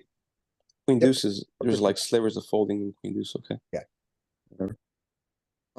We limp. King jack should fold, and ace not ace eight. No, King jack should raise. absolutely. Yeah, the off. I mean, I don't know. Against a button ISO, against a button limp range. True, and it does have the bet. I mean, it is the better hand, but I mean, it's better than queen four, but it's better than his range. I don't know. Maybe it's like a superstition. I'm just not a big fan of king jack off, but yeah, but we are in the small blind. Yeah. And we do need to mix our value up with bluffs, so I do understand that. I'm just not finding maybe enough with the off severity. So, but I think he's gonna either limp or fold. Okay, so I have an important question here. This is for us when we're facing this, which is this guy has indicated that he is a fish. He has a 32 big blind stack. That is a rec signal.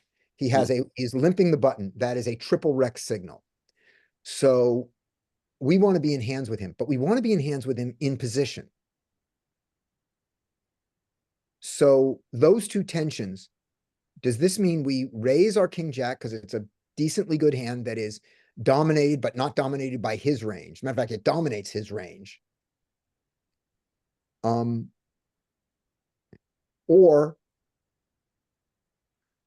do we just play passively for this one hand and wait. I mean, we never get in position against, but because we're always in position against this guy, except this is one of the only times we're out of position against this guy. I think this hand is, ISO raise, Yeah. semi off, which I think Okay. is Kate's right about. Or you fold. I don't think you flattered in position. Okay. Not this Out of combo. position, you mean. Yeah. I'm sorry, out of position. Yeah. Right. We are in position against this guy on every street. I mean, every hand except for our small blind. We're in position, we're in the big blind, and we're in position all the other times. Yeah. So this is the only position, this is the only set of orbits where we can abuse him on every other hand. We don't have to do it on this one. I think But you're totally right that, being out of position is bad. But Yeah. also the motivation is that your hand's equity is heavily diluted multi-way and you much prefer to play heads up.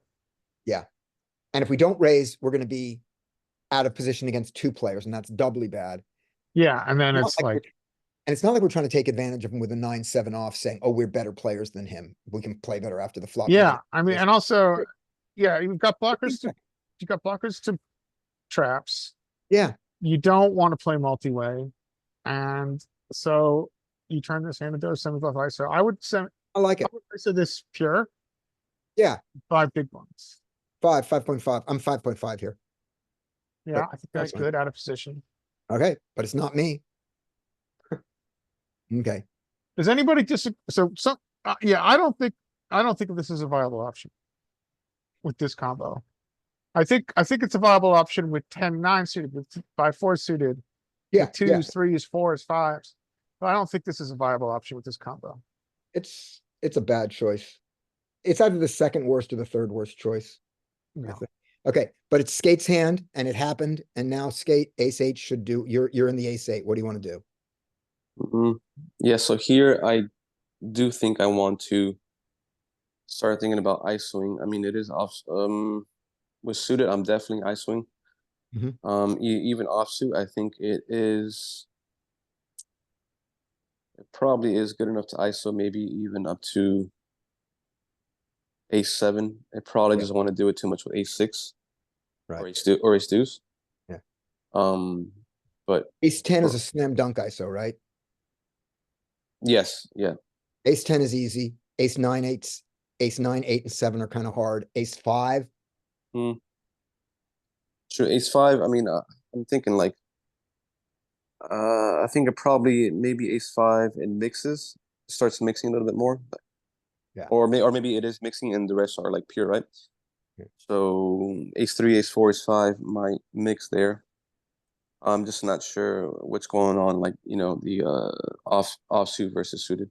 yeah, I like your thinking there. I think, yeah, ace 10 and up instant. Ace 7, 8, 9, 7, 8, 9, think about it. Ace 6, ace deuce, don't do it. And ace 3, 4, 5, think about it.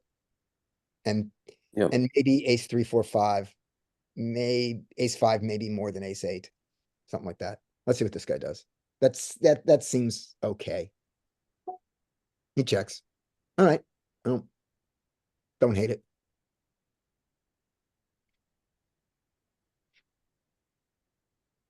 This is gonna have a raised river. Okay, Nice. so Okay, King Jack should have been there. So let's check. good. We limps, so we check.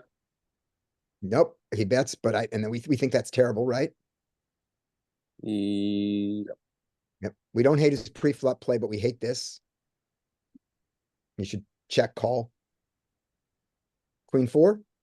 Queen 4, I think they could start calling and let the whatever villain 108 is betting catch up. Or continue Yes. with, Especially with our stack. Yeah. Size. no. It's the driest, it's not the driest board, but it's pretty dry. And Larry points out this stack depth also. True. Mike said it probably needs to raise, but I don't think it really needs to. I mean, we're gonna fold out all his whatever his mediocre value, mediocre hands, or maybe even semi bluffs. But I really can't find any other semi bluffs rather than maybe 10 Jack or 10. Mike, why does he Ten. need, I know, we know why he can raise. Why does he need to raise, Mike? I just feel he needs to start getting money in here now. You're kind of vulnerable, a little vulnerable with top and bottom. Mm-hmm. But I mean, I think you just need to get money in here now. And I mean, you want to get stacks in basically. Yeah, your hand is good enough to get 34 big blinds in, 31 big blinds in, absolutely. Okay, at the end, I will give my speech about why top bottom doesn't need to raise here, but let's finish the hand. Some of you have heard this speech before. All right, King Jack, Yeah, top. Yeah, yeah, you're right. Yeah, good point. King Jack. Yeah, fold. We have nothing going on here. yeah, Okay.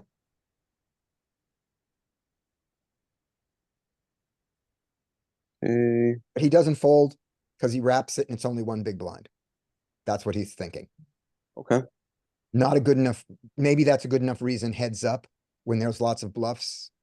That's not a good reason multi-way. Mhm. That's even for one big blind. That's silly. Well. Okay, they picked up a good shot. Yep. Great for them. But we're gonna check. And just like we wanted in the button, we let them catch up. So we're gonna Remember, ace eight is the one who bet. It went bet Mhm. call. Mhm. So he still has the lead. stars lead. But should we continue? I mean, it's essentially really like a check betting that small. So question is, should we? No, we're not on queen four yet. We're still on the ace eight. No, Remember? I know, but Oh, we, okay. yeah, I'm mentioning how we let out on the flop one big blind. Yeah. It's it's like, you know, it's okay. So here on the turn, I think that we can start betting for value. Yeah. What size? Let's go half pot. Okay. Nothing too crazy. Right. I want to go pot here. And the reason is that this call, with two calls, I should expect there to be a queen out there. And I want and I think the queen will pay more than half pot. Maybe you're right. No, maybe the queen won't. Yeah, I want to bet because of that. four. I think the queen will bet. I think a queen will call for four, but he might not call for six. Yeah, Okay, I like that. he agrees. He goes probably a little bit slightly over what I would have done, maybe. But it's not bad. So queen four. You know, in limp pot, I don't think this hand is good enough to raise. So let's just call. He was trapping with his queen four and he thinks he's still trapping. Yep. Big line, you know, big line could have all, you know, all the ace four, ace eight. Yeah. Et cetera, et cetera. A shove. So, King Jack should definitely fold here. Mm-hmm. And we could comfortably shove. Mm-hmm. Or, you know, yeah, we could shove. Yeah, Yeah, shoving with the stack depth is right. Out of Yeah. position. Yeah, this guy still has, even if he has pocket fours, which makes sense, here, it's 21 big blinds. You're getting all in. You're not trying to save yourself from, Yeah, either way, it's gonna play out the same way either way. but he does that. Mhm. And now See if he having done donks. that, Now we should go all in because we don't want to go check. No, what do you? Well, once you choose to trap, you should trap. yeah, he might even be thinking that he's not trapping now. He might actually be afraid of something, but he's not because we know there's a river raise. So, Well, exactly. Maybe you're right. I take that back because when he bet the turn, you're right. He villain 106 on the button did raise. Yeah. So maybe that would influence something there. So I don't mind check. and then he jams because it's like, well, if you have a set, what do I care? Mhm. You have 9 big blinds left. I'm not going to leave you with them. So Scotty. Yeah. I before you do your speech, Yes. it's a good one. I've always liked that one. Now, I'm assuming that strategy applies to when we're talking about single raise pots and and you know, kind of in the strategy we're used to playing here. This is a limped pot. Yep. So when we're sitting here with top and bottom, big blind has 100% of range minus the good hands. Mhm. So when, you know, any of these players can have any queen, Mhm. they can have any eight, they can have any, Yeah. you know, like every single queen is still out there. Yes, Every single combo of a offsuit and suited queen is out there, except for ace, queen, and king, queen, maybe. except for the queen spades and four, yeah, except for ace, queen, and ace. Yeah, or, but every other king, queen, you could have queen, jack, sure. So I don't know how that will affect the strategy of not betting top and bottom. But as we saw, this queen four is vulnerable, and it unfortunately you got It fits the speech, and so because the speech comes from fixed limit poker, where they can have all those hands there with it. So quickly here, one thing, Skate, to think about, when you said this one big blind bet can be ignored, that's true when it's one big blind into, you know, a 10 big blind and a 50. It's later in it. This is just a regular 1/3 bet. This is a real bet. Just a regular small bet. It contains all the range of that a small bet would have. So there's nothing special about this one big blind. When he bets one and gets called in two places, he's still the aggressor. So his bluffs that didn't pick up equity probably can't continue. His marginal hands probably can't continue. Maybe if he has queen 10 here and he bet it for value, now it's not value with the ace here, so now he has to check. But his hand is now is even more value. So he absolutely continues here. Yeah, maybe, yeah, because of the size of the pot, I guess, right, on the flop. Exactly. The reason you saw this one big blind bet as a nothing burger, which it normally is because the pot is never this small. This is a perfectly, you know, 1/3 pot bet and plays like it. Okay, Now, yeah. the speech about top and bottom pair is this. If you ever check back, if you put any two pairs in your check back range, and you're deciding which ones to put in. So you're in a world where you can have queen 4, queen 8, and 8-4. That's your world. And you're deciding whether you're going to bet all your two pair or raise all your two pair. In this case, the question is, do you raise them all? If you raise 100% of them, because they're two pair, the speech is over and you raise it.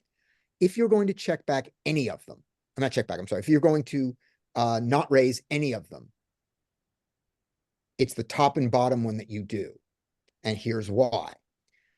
When you have bottom two, it's a good raise because you unblock someone else from having the queen and they can call you and you can get lots of value with your bottom two. And your bottom two is almost always the best hand. And it's a little vulnerable to another queen coming, but really it's just you have the best hand and they can call. That's why you can raise. When you have top two, you get to raise because it is top two. It's the best hand of them. And it coolers bottom two when they have it, and it coolers top bottom when they have it. So you can raise it. Great. Top bottom has the interesting thing of it blocks their continues. It isn't the best one. And the protection that it gets is it goes, well, what if the 8 comes and now it's not the best hand anymore? Don't I want to have bet it? No, because the queen, like the king queen that you're up against, is going to call your raise. That you know that's why you're raising it. And so this counterfeiting card is going to come and screw you anyway, but it's going to screw you in a bigger pot.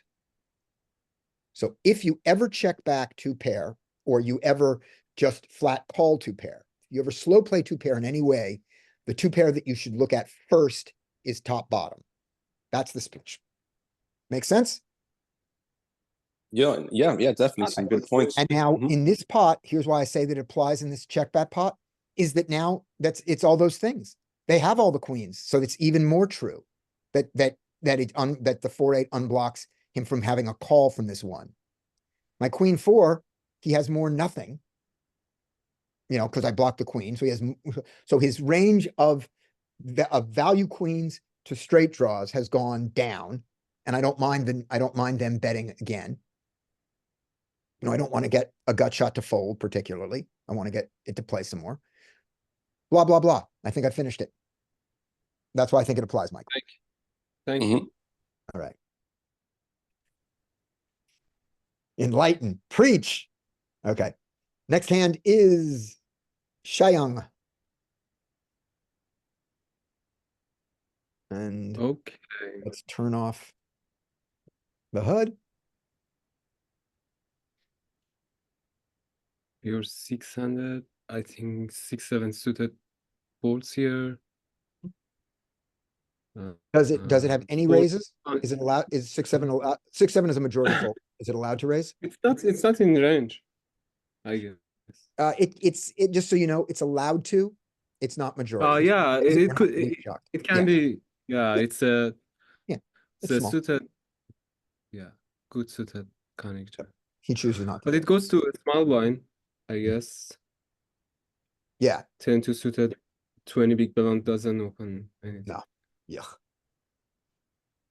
And small blinds Oh, sorry.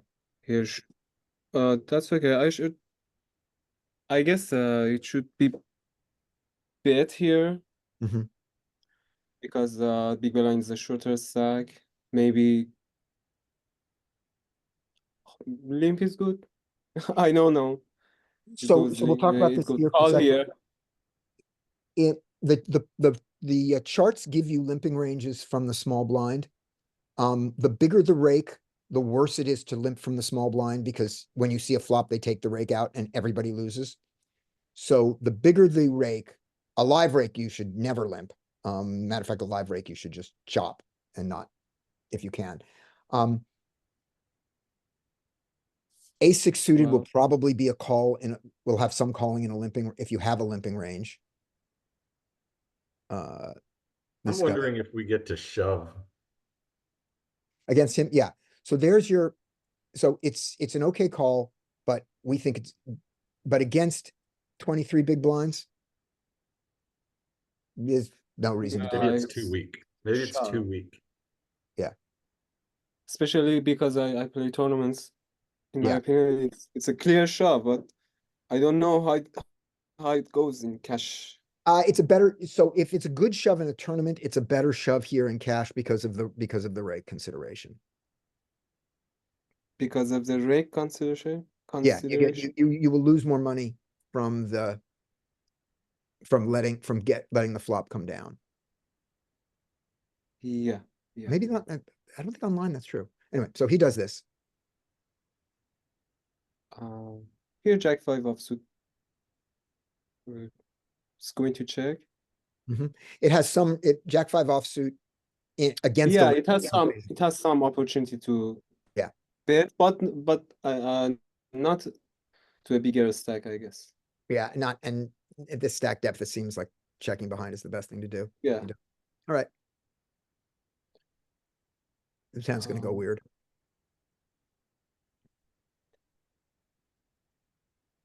Here top pair with not a good kicker, but big blind also has not any special hand here Mhm. because they would have shove or raise. Yep. So here A6 can go for a tiny bet, maybe one big blind. And if he checks, is he checking to check call or checking to check raise? I guess checking to check raise because Yeah. flush draw is out there, some low straight draws out there. I like it. So he should bet or he should check with the intent to check. You should bet one big blind, I guess, here. He goes for the check and Check doesn't is get a fine. check raise in. Now with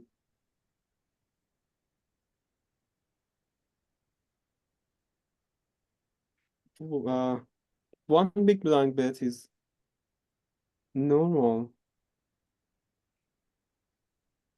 What he's gonna do? I guess So what do you, it's I'm betting. making you do it. Most of bet one big blind. Okay. Works. I like two better here because of the double flush board. Yeah, exactly. That pushes me up to wanting to go two. There is a straight completing. The 6-7 completes and the completes. So that pushes Mhm. down to the one. He has all of his deuce 3 and all of his 6-7 is in range because he never got to fold. but so are all of his other hands. So I still would go 2 here, but 1 is fine. I mean, you have those competing things. Yeah, 6-7 is not a straight though. You're right. Thank you. He has all his deuce 3. But that's, he has deuce 3 offsuit in this situation, but I would still bet. He has some equity here. He checks. Jack 5. No need to check. He has not a good showdown value here. So you I would think bet the it's jack 5 here? betting. How much? In this case, he's betting about pot, I think. Okay. 2 big blind. Yep. He goes 1. I think And I think that it's it's a gonna be better, check raise. He's gonna I be think it's a check better raise. check behind from the jack 5 than the Yeah. 1 behind, but I'm sure it's there. And now, Jack 5 is gonna be check raised. Ace 6 is going to check raise. I hope he does. Yeah, he does. Tiny. I don't think so. Yeah.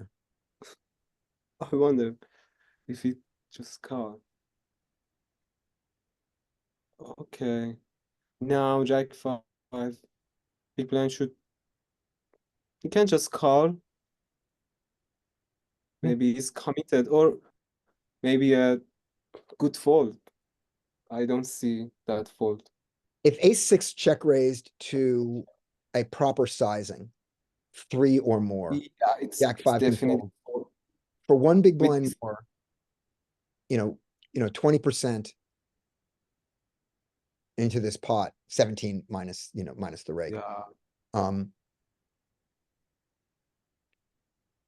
Draw 5 outs, right, 5 yeah. live. 5 outs, but there is, 5 outs, but there's implied odds. Mhm. I think they make up for it. He's in position. They make up for it. And he's going to call for Yeah, big blind here. No.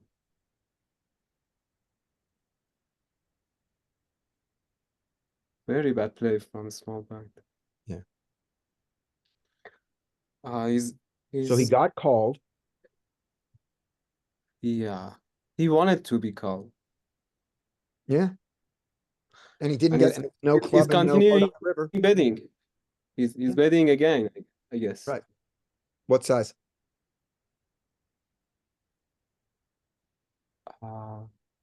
He's about half pot. Yeah, any 50. bigger, because he's trying to get called by a 9, really. Yeah. Yes. Yeah, so it's gotta be 50 small. is reasonable. Yeah. It's All right. big. Yep, there's your polarization error. Now big blind just goes all in here. Yeah. Yeah. Why not? Yeah, he doesn't go all in, but he raises. He raises the amount, and he's trying to get a call with this, with this raise. He's clicked it back, so he desperately wants the call. And we'll see if he gets it. With Yeah. this polarized Oh, no. raise, Oh, that's, is there any opportunity to fold for small blind with this almost pot size bet size? with He's this, potting here, and going all in is very likely to be called. yeah, we saw it with the king 10. I mean, this is the worst option of all. That's a terrible choice. Which one? Him jamming. Yeah, yeah. The jack 5? No, the jack 5 can't fold. With his Now, yeah. But I mean, of all the ace 5, so the ace 5 made 2 polarization errors here. So who wants to say why this is a bad bet other than me? Somebody talk about polarization errors here. Yeah, I mean, he's overvaluing his hands, doesn't have any appropriate blockers. And the pot odds he's offering to the broken stack are compelling. He doesn't have, the SPR is not big enough to make any kind of hand that he's representing here indifferent. This is only folding a bluff, And and this what- is an underbluffed line. So I'm gonna say it differently here. Cause I don't think his bet is bad. I think that he can bet 2 big blinds or 3 big blinds on this river, or he can check call. I think both those are reasonable. I I think, thought you were talking about his re-raise. oh no, not his re-raise. His re-raise is terrible. No, no, the first polarization error. Why is this pot size bet a bad bet here? I think he's overvaluing his hand Yep. in these very, very wide ranges. Mhm. I So- mean, the value threshold, I mean, there's a value threshold to, with an ace here, but he's way below it. Yeah, so here's how I'm conceptualizing this. It's similar, but the focus is different. Which is when you bet pot size, the way to describe a pot size bet is polarized. This is a large bet. It's not the largest of bets, but it's large. Large bets should be for your best hands and your worst hands. And the hands in the middle are either calling or betting smaller. Right? So Hmm. ace 6 does not fit. It does not fit into a polarized range of betting. It's probably the best, but it's, the third worst ace when he has an ace. It's not even 2 pair, and it's not bad enough to want to get folds. So ace 6 desperately wants to get called by a 9 or a weird jack. And it's going to lose to most other aces, and those other aces probably can't raise it, so it wants to lose less money to them, but it wants to get called by them. The bigger he bets, the more likely they are to fold the 9 and the jack and only call him with the hands that beat him. So Also, I'm mansplaining he's overvaluing his hand, but I wanted to get that idea of it's not good enough and it's not bad enough. Mhm. Both of them. That's what makes it a polarization error. When this guy raises a weird amount, this is not a polarization error. I mean, I think he's better off going all in, but it's not terrible. But that's insane. Even for the 10 more, that's just him being angry. because he's gonna have some a6 that's 2 pair now. Yeah. Straight. If this guy ever finds a fold for only 10 more, it's because his hand is terrible.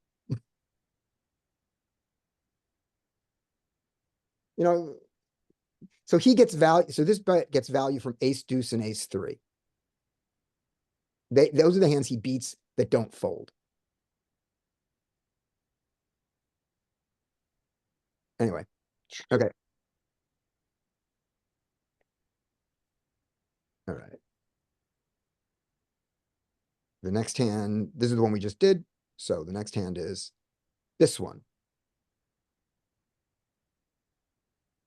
Okay. And this is, this got removed. So skates over here. Okay. So this is me. And I'm going to get a hand here where people are going to play right.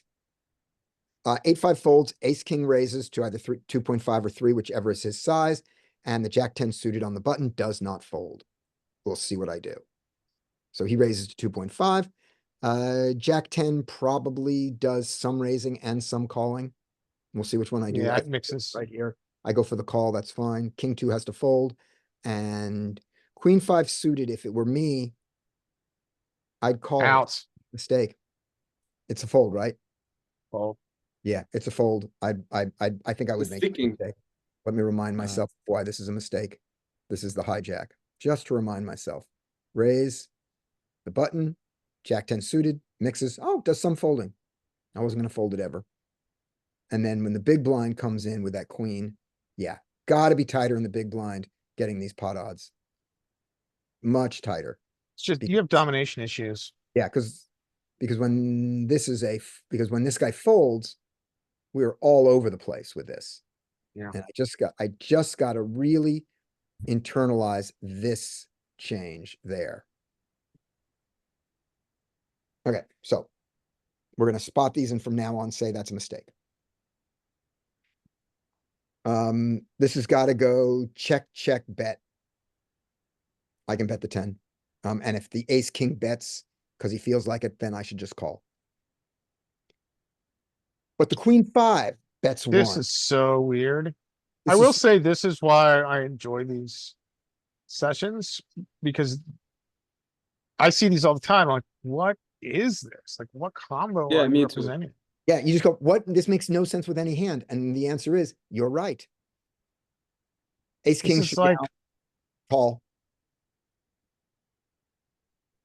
it's also an example of why Nuffle, I mean, this isn't a Nuffle hand because it's multi-way, but Right. why Nuffle works so much, because oftentimes this is crap. Right. And the thing that he's going to succeed in doing is he's going to buy himself the opportunity to hit a queen for one big blind, because I'm not going to raise him. I don't think Jack 10 is a raise here. It's a weird one, man. Well, I did. Apparently, I don't like one big blind bets. I think your Yeah. bet is good. I think it's Yeah. too big, but I think it's Yeah. good. Yeah. That's not bad. I think it's pot size, right? Spot size.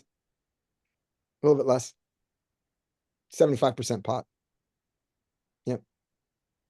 Queen 5 has got to fold, and ace king should, but he doesn't have to because he has ace king and he doesn't want to. At which point now I should slow the hell down.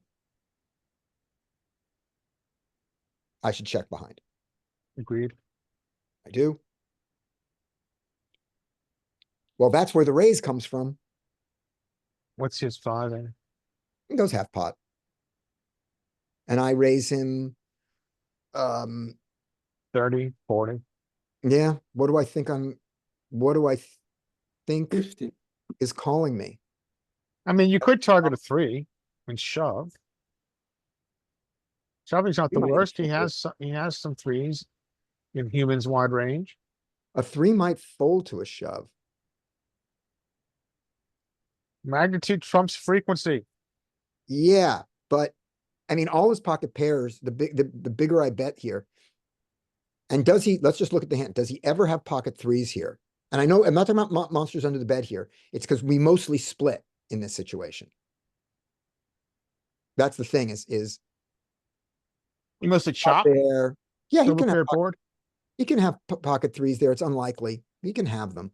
It doesn't, it goes that Well, way. we can't worry about quads. We No, can't no, I build- don't we mean that. build But a what I s- mean is the most likely result here is I raise and he calls me and we split with jacks. His most likely hand is a jack here. Okay, And so Yeah, then does my jam ISO me to only 3s? That's what I mean. does That- your shove get only called by 3s? No, I get called by a jack and we split. Yeah, well, I get aces- notwithstanding chops. Right, I get Does your aces to shove fold get and I only lose to a called 3. So to where's my, only win? Yes, but it's not, I don't think it's bad. I think magnitude trumps frequency. except If- but if you're you assuming, assume- but you're if you assuming that assume you're the- assuming that there's a call in there that I beat. And I think if I jam here, I only get called for chops and beats. I don't think I ever get called by aces here. So your beats are, if I'm not reading the board correctly, tell me, but the only thing that beats you here is 3s. Pocket 3. Pocket threes. Yep, that's the only thing that beats me. But Yeah, the only thing that And calls so- me is another jack or pocket 3s. I believe that pocket aces folds here and pocket 2s fold here. To my jam. yeah, well, I have no upside. I think that the axiom humans don't know how to fold a boat does hold true, Okay, and that there is some value in shoving. right, I that's understand what your we do. point that we should target a wider part of his range for a call. Yeah. And it makes sense. Yeah. I can understand your point. Yeah, but I mean, I'm not betting tiny. I'm still betting 3x. I'm not clicking it. Yeah, back. this size is fine. I'm just, my argument wasn't that the I like- shove is the only play. Yeah. My argument is that I think it should be in the arsenal. Okay. There we go. All right, Larry. Okay, ace queen opens, ace jack should flat. I think in the poker coaching ranges, which is the ones that are somewhat ingrained in my head, you don't really 3-bet this against UTG. I think it probably mixes, but so okay, so this is interesting. He does a 5x and He's got a broken stack. I think I prefer to play in position and with this combo. I don't really want to be blown off my equity by putting in a semi bluff 3-bet. So I am gonna call here. Okay. I'm villain 89. I'm gonna call. Why don't we ever have villain 69? We need to spice this up. We'll get him. We'll get him in there. Okay. Okay. So, okay, yeah, so we're going to a flop. Okay. And this is, and we're gonna take a little, we're gonna look at one thing here. Sure. After the fact, we're gonna look at low jack versus button. The differentials depending on open size. We could do that. I think that's fine. I think that we have to take that with a grain of salt though, because of the rig structure in those, Right, but- which is usurious.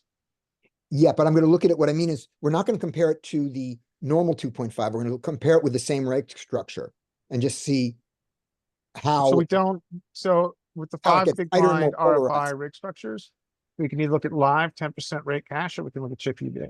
We're gonna look, I don't care which one, choose whichever one you wanna look at. Okay, but that's we're gonna fine. look at the same one across, the important thing is we're gonna look at the same one across sizes.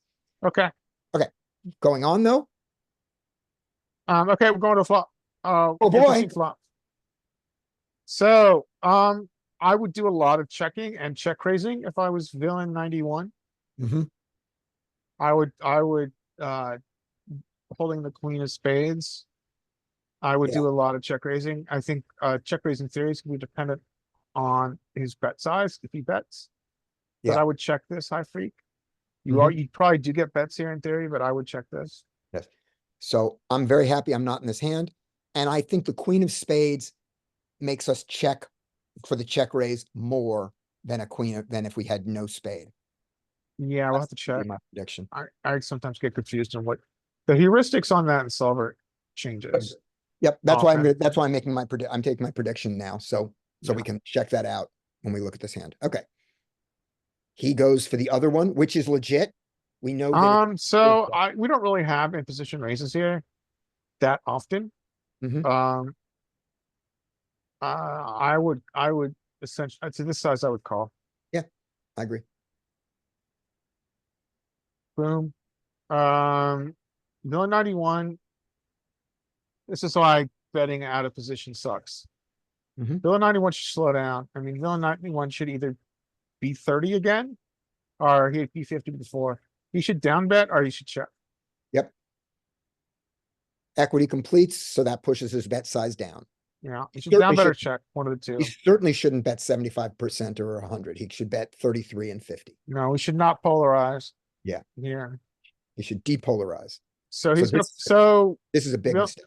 so villain 89 is in like dreamland, like thinking Mhm. about Vegas and the Mirage, and he Exactly. should call. Yep. Which And one of the Mirage is dead? Long live the Mirage. Anybody on this call ever been to the Mirage? I bet Mike has. I have, You have, Mike? You been to the Mirage? I'm pretty sure. Was that the one with the volcano? Yeah. Yeah. Okay, so, yeah, this is never a raise. I was working in Vegas Never, when Mirage never opened. a We thought it raise. was- we thought it was so nice. I'm sorry, I didn't hear you. I just said I worked, I was working in Vegas. I was performing at the Riviera when the Mirage first opened. We were so impressed. I was like, oh my gosh, it's so beautiful. Back in the 50s? Me and the So, wife. all right, yeah, good play. And then villain, okay, so villain 91 is gonna go broke. In whatever order he does it. Third nut flush, Mm-hmm. third How does flush. this- how does this get So raised on the villain, river? so villain probably, he knows what he does here, because there's a raise. So villain, Well, that's why, because he Oh, bets okay. 31. villain is very clever, and he just, yeah, Alright. he's going broke. Alright. Yeah, so interesting hand. I mean, I think his check, I would have gone broke here. Yeah. But his check, I think he would have done better check raising. I would have preferred a check raise or a check call on flop, probably a check raise, frankly. Yeah, I'd like to see this one in solver on what the low jack, what the what the frequency and sizings are for c betting and or check raising the queen low two-tone board. Me too. And I want to see what the suit relationship to the frequency is, just to see if I'm right on that. Good. So you got this in solver, Larry? I will in Right. 22 seconds. Okay, and while you do that, who wants to put up the other thing about just the opening heuristic about the raise size? I can. Okay. Now, with rake or without rake? Whichever one you choose, because I'm not looking for the absolute, how should we play against the different sizes? I want to see how it changes. So I Well, want you to want me go, to, I could do that hand now. We can do pre-flop first, up to you. whichever one's ready. Who's I ready can go. first? Okay, go. Skate says, in a home game, I would do this with threes. Yeah, so, he's doing a lot of checking here on this texture. And so he's gonna protect that range, right? He's gonna protect it and everything's checking sometimes. However, so first question is, does he get check raising? Which I think is a good question. So if he checks, our primary size is a small bet. And where is his check raising? Well, he certainly gets it with his top of range, ace queen, and he's doing it more with the spade. But it's not really clear. I mean, it's like, it's all over the place, but you can definitely have check raises in here. One question that I didn't see because I ran away. On the flop, does under the gun check more or less with the spade? That's the note I want to look at.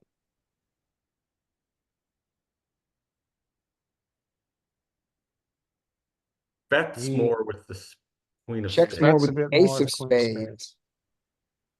Checks more with the ace of spades, bets the queen of spades. And bets if he has the queen of spades, he bets more than if he doesn't have either. So the ace of spades is the important thing that drives the size down, and the queen of spades is not. So I got Ace that. of spades, shout out to Lemmy, rest in peace. Yeah. Check, bet, bet. And then, yeah, we've got check raises. But that's not what we did. He chose to bet. What was the size? Half pot. Now, does he get that size with this combo? I think he does. He does get the size with the combo. There's his preferred size if he chooses to bet. So I don't think button has imposition raises. I was gonna predict that it has more than we think because of the low nature. The I see your four- point. the two in the But, floor, yeah, but it's still pretty low. let's just look at what we're doing. Let's just look at. It does it sometimes with the flush draw nuts. I mean, in the flush draw, that's where you're gonna do it, but not really. So if he calls in game, correct? Hmm. And it does it with No, its sets, with the low sets. Oh, yeah, low sets, good point. Yeah, oh, unblocking value, low sets. We all know that. Okay, so 7. So I think he slows down. Generally, I think he does slow down. So he does have some overbets. He does polarize sometimes. So he's gonna Interesting. polarize with obviously his flush, and then he's gonna have some bluffs in there. But mostly he's down betting. He doesn't have any of this kind of, well, he does a little bit of in stuff. This isn't as clear as I'd like, but surprise, solver doesn't have a clarified strategy. So I was wrong Um, about this one. I thought, I didn't know the overbets would be there. I thought they wouldn't. Yeah, I didn't think they'd be here either. Okay. So he's betting more with the blocker. Mm-hmm. And he does get. He had heart spade. He does get some B75s, I think. Yeah, he gets some B7. No, he doesn't. No, he doesn't. He doesn't polarize. Right. His biggest bet is a B50 with this. Right. What did he big bet? He said like a B75 Yeah. game, right? Yep, he B75. That was his mistake there, because it was. And we saw that as a mistake at the time. And we don't see really, I mean, it really wants, if it wants to polarize, it just really wants to overbet. Yeah. Should we give Roll over one of the aces, suited aces. That have the flush? the overbets, yeah. spades. Well, yeah, just roll over like an individual. So include, keep the other suits in though. What did I do? I put a filter on. No filter. Maybe we Deselect don't the have ace ace ten there if it's suited. not spades. Th- Oh, no, There we we should have go. ace ten of clubs. Oh, no, he bet. He just doesn't Yeah, do there we this, take this line with the other ones. Okay, Yeah. so over betting the nuts. Now ace two suited. Over betting all of them. You shouldn't have twos. That's either, a pure actually. bluff. That's the bluff. And then ace nine, ace eight. Okay, it's still just the nuts.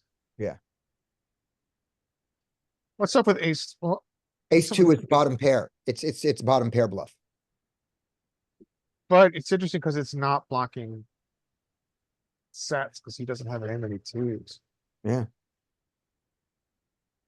Interesting. Okay. So, And then that one, and then the freak, the freak, not, 75% is king seven.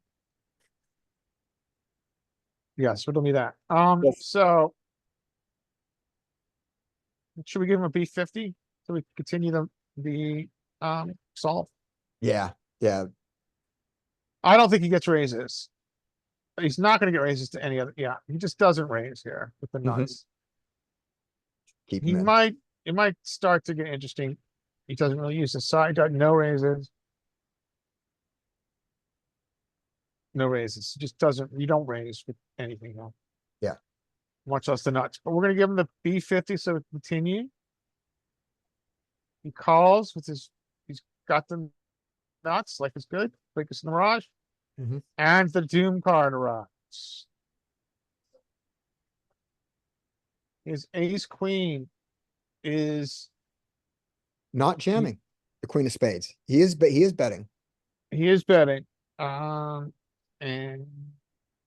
he, with the queen of spades, he's betting. So what size is he like?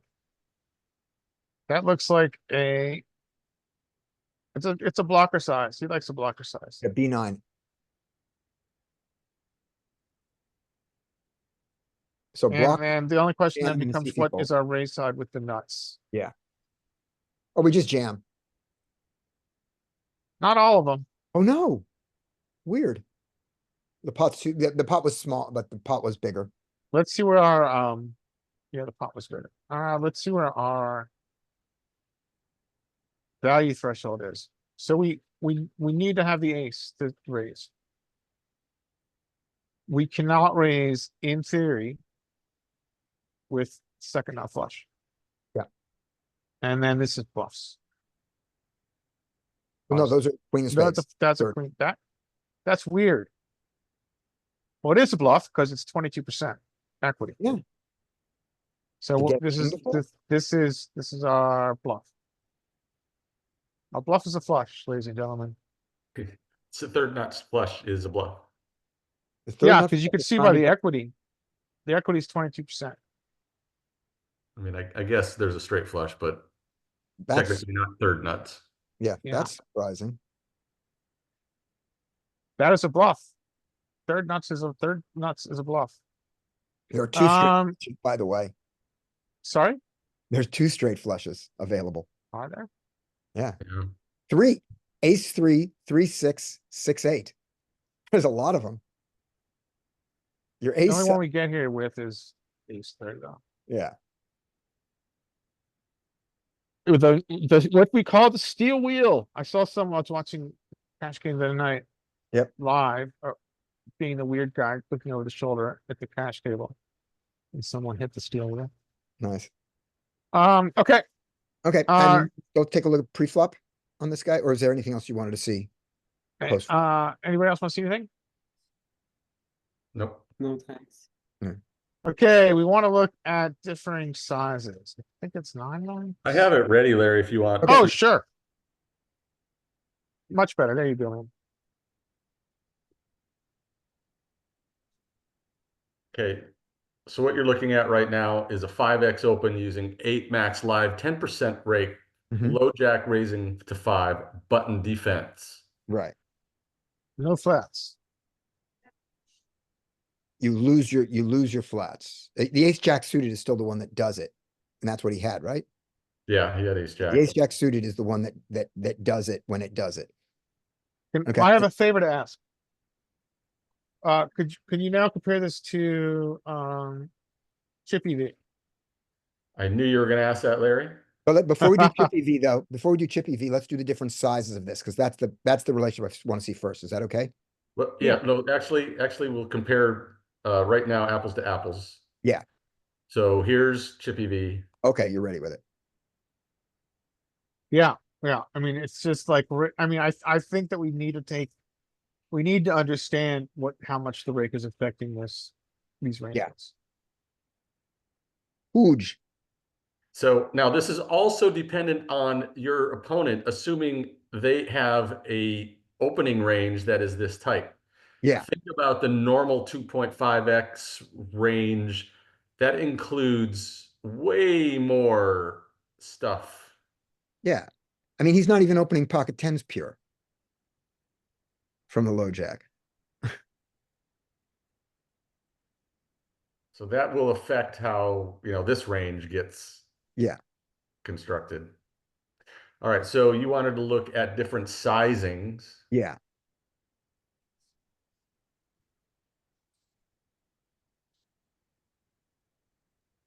Here's a 4x raise. This is with rake. Mm-hmm. And here's the button defense. Right. So still almost, we're just not calling. Oh, wait, you know what it is? We're not calling, we don't call with a 10% live rake at all on the button. We could just eliminate button. We could treat the button like the cutoff and just never call live. Yeah, I mean, Yeah. I mean, go down to the normal size. that's pretty much how it works with pretty much any size. Yeah. Yeah.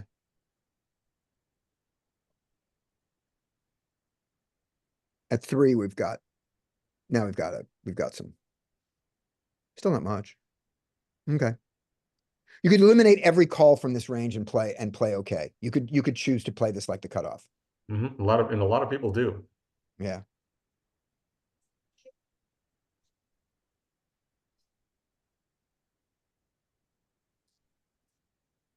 Look at even 2x does not. Yeah. Yeah. Was there something else?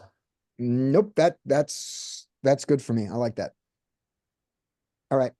Thanks for the time. Yeah, and you saw how crazy tight you get to a 5x open, Yeah. assuming they're making tighter raises. Yeah. Which this ace queen was in that range. Mhm. So who knows? Okay. Next one is Mike, I believe. All right. Ace 10 should raise. 7s is just going to be mostly folds. And that should be what happens. But we get the limp. Now that we get a limp, it should limp around to the 7s. Interesting one here. Yeah. A limp from the low jack and 7s in the small blind. I think this would maybe depend on, this would be villain dependent, including the big blind. So probably going to ISO more often than not. Does the fact that you guys are 200 big blinds deep make a difference to you to say that you desperately want to see the flop with your 7s?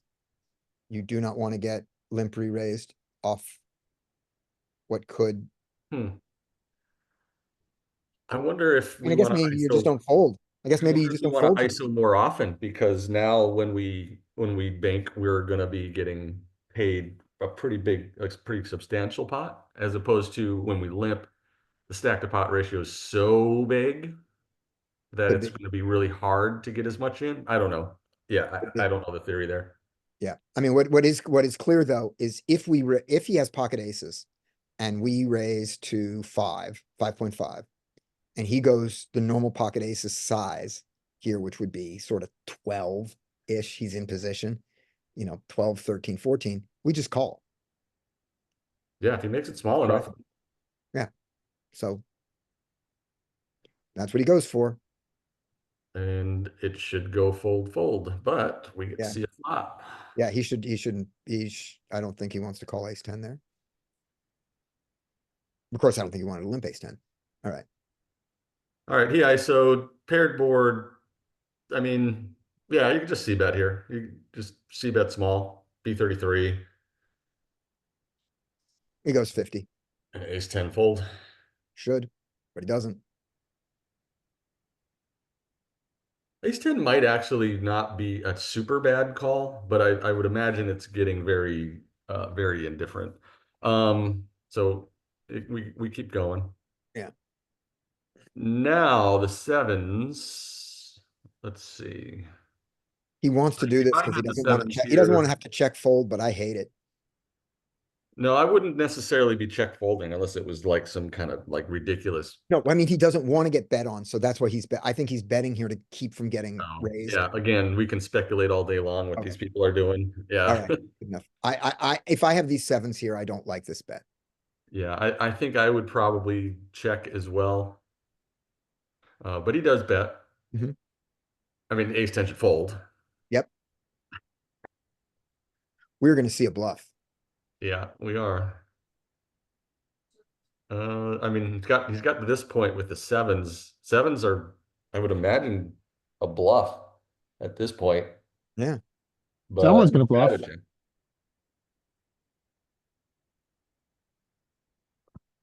If it were me, I would just check in the moment, and I probably wouldn't get here with. I probably wouldn't have bet the turn. So This is the hand, and he really should have one club in his hand to do this bluff.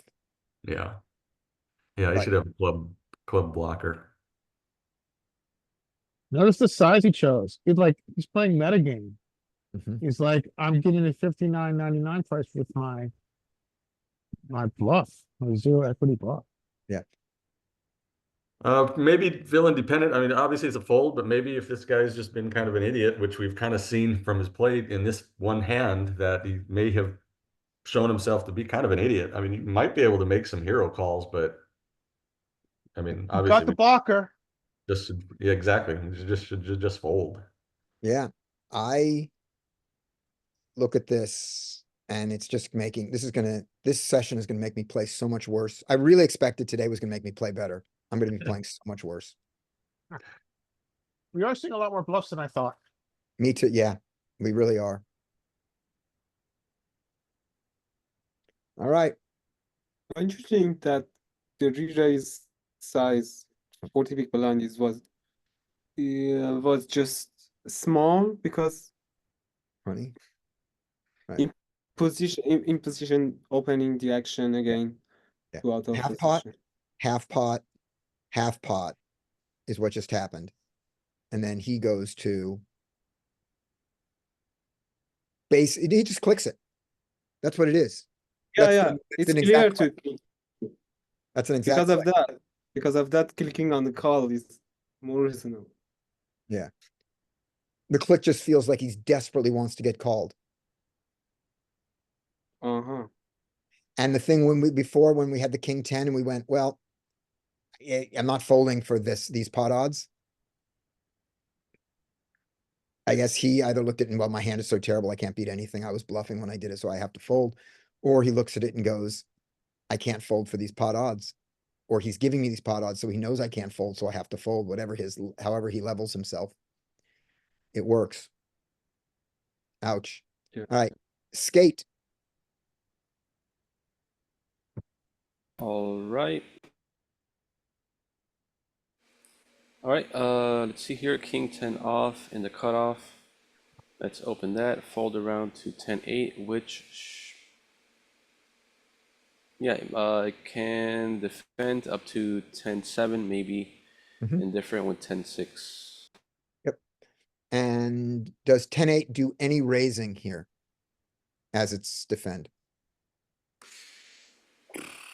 With this combo, no, I would want it to be more connected and have a blocker like an ace or king. 10-8. If I can get it, I can't get it fast enough. All right, he calls. The answer is, I know this, I just couldn't picture it fast enough to say it. So I'm just going to, there we go. 10-8 is not one of the ones. It's there. That's where they were. That's where the weird unintuitive bluffs come from in the cutoff. Yep, so he calls, perfect. The low aces, low king suited, and Yeah. medium queen. Yeah. Jack kind of Yeah, thing there. Pretty interesting where this comes from. It's a little it's a little barbell look, Yeah. right? Those two chunks with a little connector there. That's the picture. I Alright. stepped away for just a moment. Did we actually get what we were supposed to see here? I stepped away. I saw king 10. I go, oh, king 10 and 10-8 should see a flop. Yep, Is it- yep, everybody did it right. Come on. King Yep. 10 raised, 10-8 called, and everything is good. Alright, flop. All right. Yeah. Villain 83 should check. They have nothing going on here. Standard check versus open. Here. I mean, I'm gonna often bet. I'm just trying to find a reason for checking. If we check, we want to, you know, what are we gonna do if an ace hits the turn?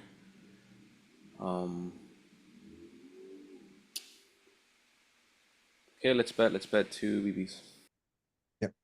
Is this a big, or do we have any big bets on this board? King low, low? Low, low. I don't believe so. Yeah, my memory is we don't. What? My memory is we need king high low to do it. If anybody wants to look, if anybody wants to just look at that board, just to see the betting frequencies, I'd be interested to make sure that king low, low is a small bet board in general. He bets small, we like that. And against the small bet, does 8-10 suited need to continue? Nope. I don't think so. Yeah. Seems like a really good fold here. Yeah. Yeah. That seems like the first mistake.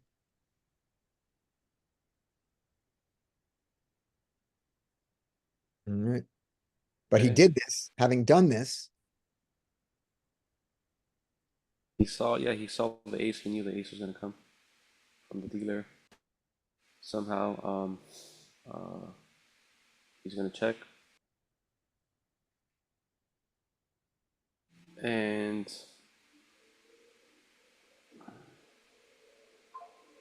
I think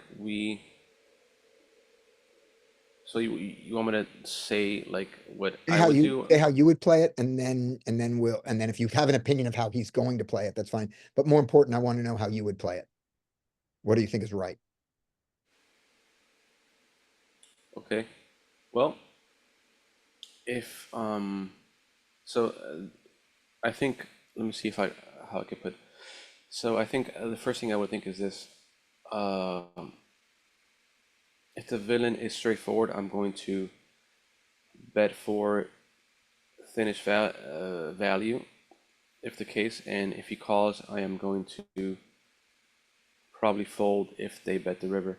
If they are sort of more on the aggressive side and, you know, bluffy, whatever, Mhm. then I'm going to want to check here and evaluate a river bet. Cool. And I want to do the second thing, all the time. I just want to check, I want to check here and evaluate a river bet when it comes.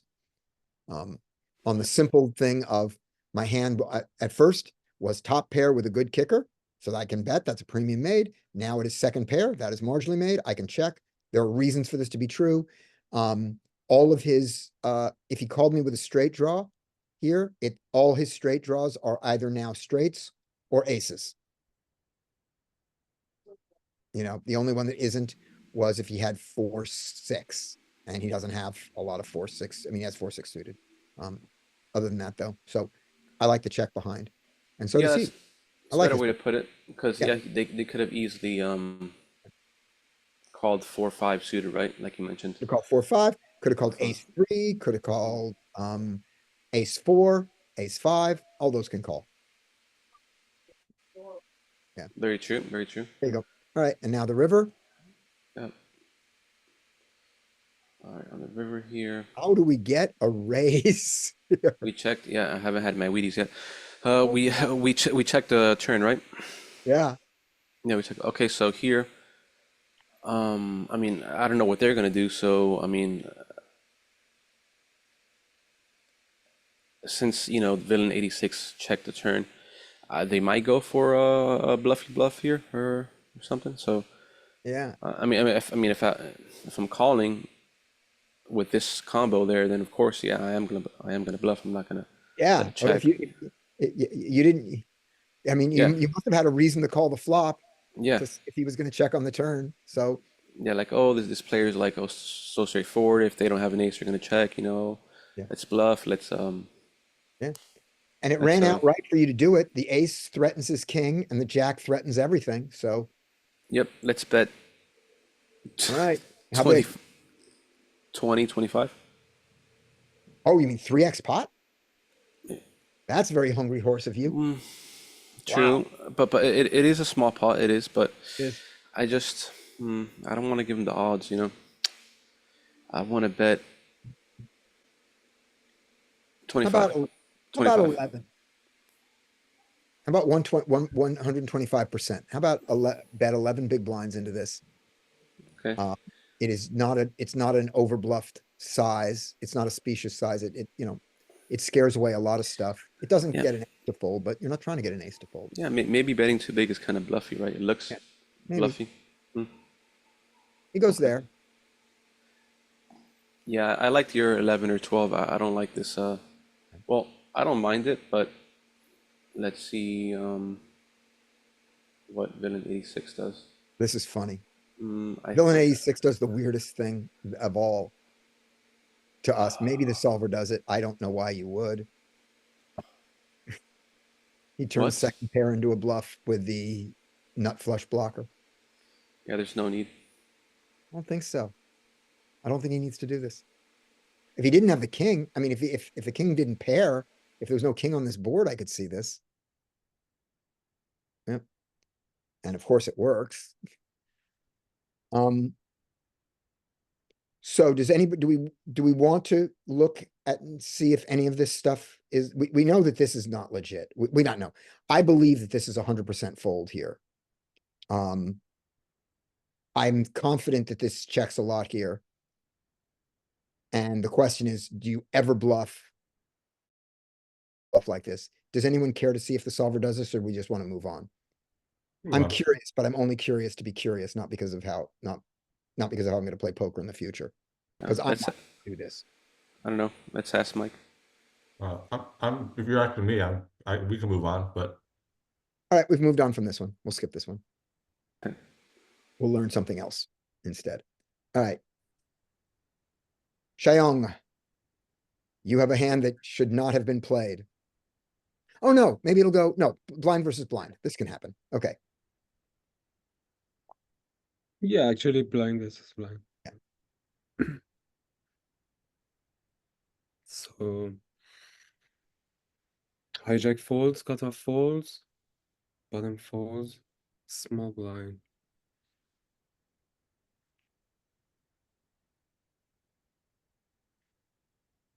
I guess small blind should limp here with this hand. This hand's gonna mix limps and limps and raises. He's a raiser. Mixes up. Yep. This raise size, by the way, is not great from the small blind. The small blind should be raising a little more than the other positions because he has to play it out of position, so he needs to disincentivize it. So this should be 3 big blinds. 3 or 3.5, not 2.5. But other than It's that, good to cool. Oh, sorry, and then the ace 8 facing it? I would be raising with ace-8 offsuit here. Mhm.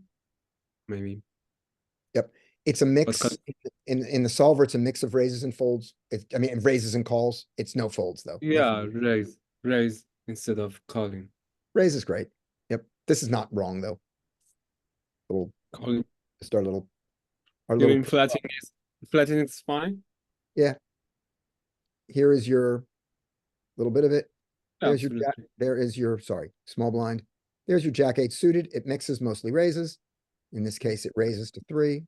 And there's your ace 8. Oh, your ace 8 doesn't doing any raising. It's ace 7 that does some. There you go.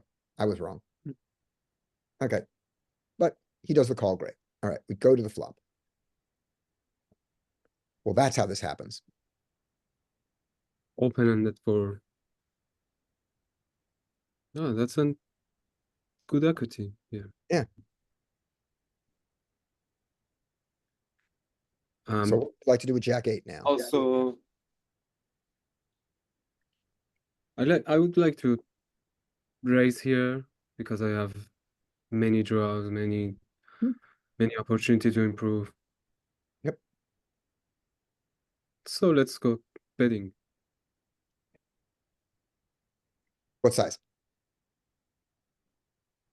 2.5. Okay, so half pot.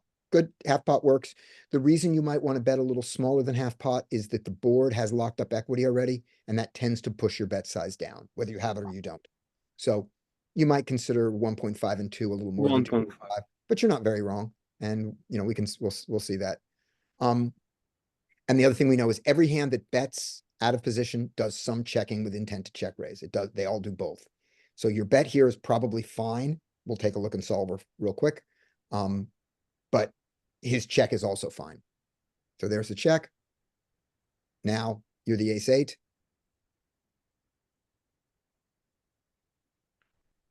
There should be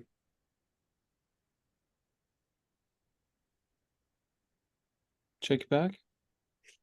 I would 100% bet the ace 8 here. I don't know if the solver checked 2. Mhm. I would look at this and, you know, we want to bet our premium made and our draws, and this is very draw. Sometimes you don't bet your up and down draws because you don't want to get check raised off them. But with the ace, I don't think we get check raised off it, so I think we can bet this, but we'll see what he does. He goes for the check just like you did. Okay.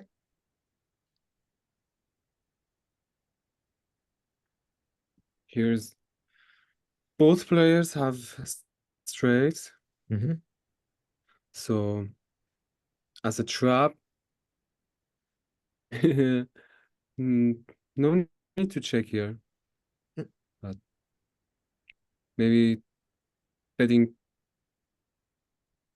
5 big blinds. Okay. You bet 5 there. He goes for the check trap. But here comes a bet Right? What around size? maybe a half pot size bet. Okay. He goes a little bigger than half. Good. I guess Jack 8 suited goes for more value here because he guess he has a best hand, maybe around 11. Ooh, he continues to trap. I don't think he's afraid of 8-10. I mean, Seems fine. he's beaten by 8-10, but I don't think he's afraid of it. I think he's just trapping. Yeah, seems to. Yep. And if he Should takes be the blind- betting. Should be betting here. Pot sizes seems nice to me. Pot size bet. Okay. And so he's because he's going for the trap line, he's trying to stay with the trap line. If he had bet, he would bet on the river, but because he checked and this guy bet and he only checked called, he's trying to get this guy to overvalue his hand or continue a bluff. That's what he was looking for. So let's re-raise it. What size? Here we have 20 big blinds. Okay. A little more greed than that. I He don't goes think we're gonna 7. see solver rate reduction for That was losing. about 25 actually. And you're now ace 8. What would you do here as ace 8? Calling's fine because I don't have 10-8. Yep. Just would be fine with calling. Yeah, I don't think just calling is seeing monsters under the bed. I think just calling is good poker here. Mhm. Yeah. All right. Especially with these wide ranges. So, this one I do want to look at. Alright, I agree. And then we'll go quickly till we get a hand that I'm in. Till I lose some money. Okay. You ready, Larry? I will be in Okay. approximately 45 seconds. 45 seconds is good. Next week, This is an SRP, right? yep, single raise pot, blind versus blind. And, oh, we have new messages that I didn't look at.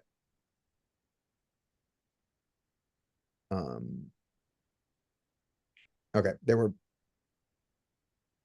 messages there, but I don't know what they were referring to anymore. And next week, while you're doing that,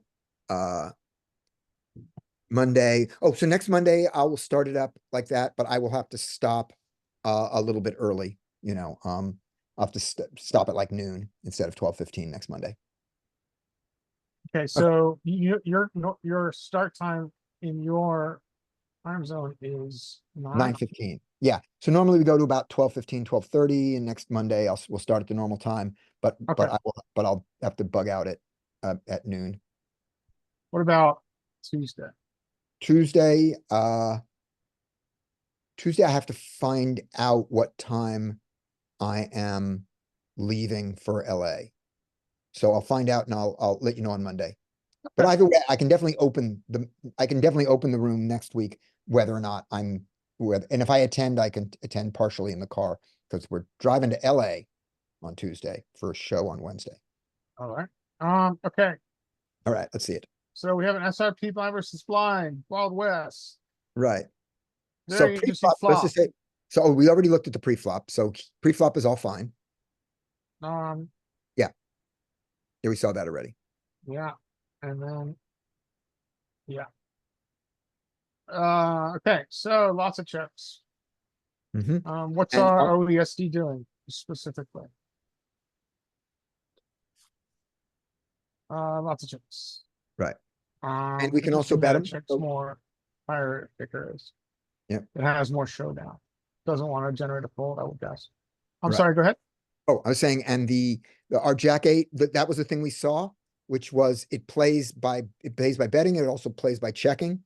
And we'll see whether it's the check was to check raise or to check call in a second. Did he check in game? Oh, I bet it's heavy check raise. And then what side did Billy use? It went, I believe the flop went check, check. Here we go. Yeah, We the looked flop just- went check, check. They both checked. So that was the thing we also want to see was, does the ace 8 check here? And he does. He mixes. Well, let's answer the check raise question real quick. Right. Bet, if he does bet, his most common size, which is small bet. How often are we are doing a lot of check raising with the A lot of check OESD. raising. And again, this is, I think, based on wanting to generate folds.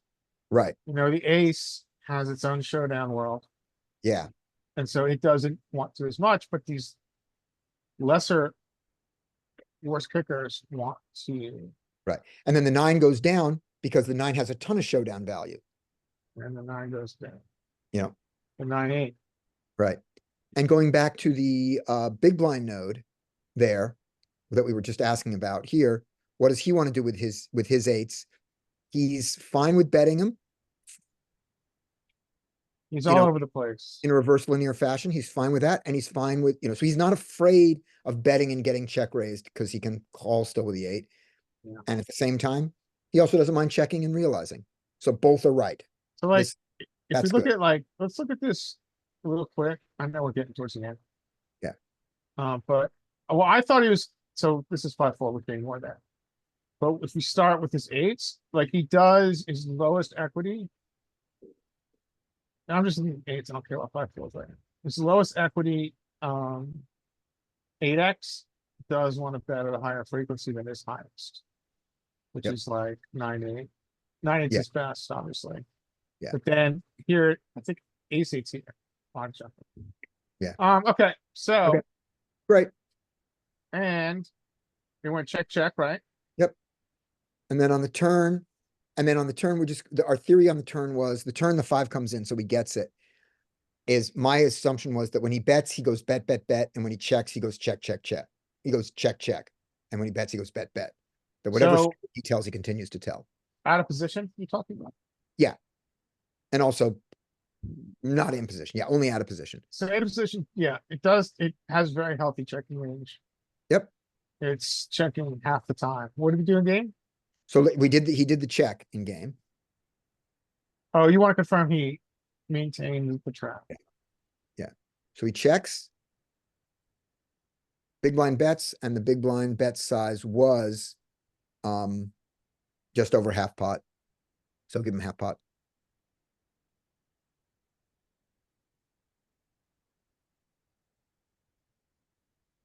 Now he should do a lot of check Queen of raising spades, but inconsequential queen of clubs, right?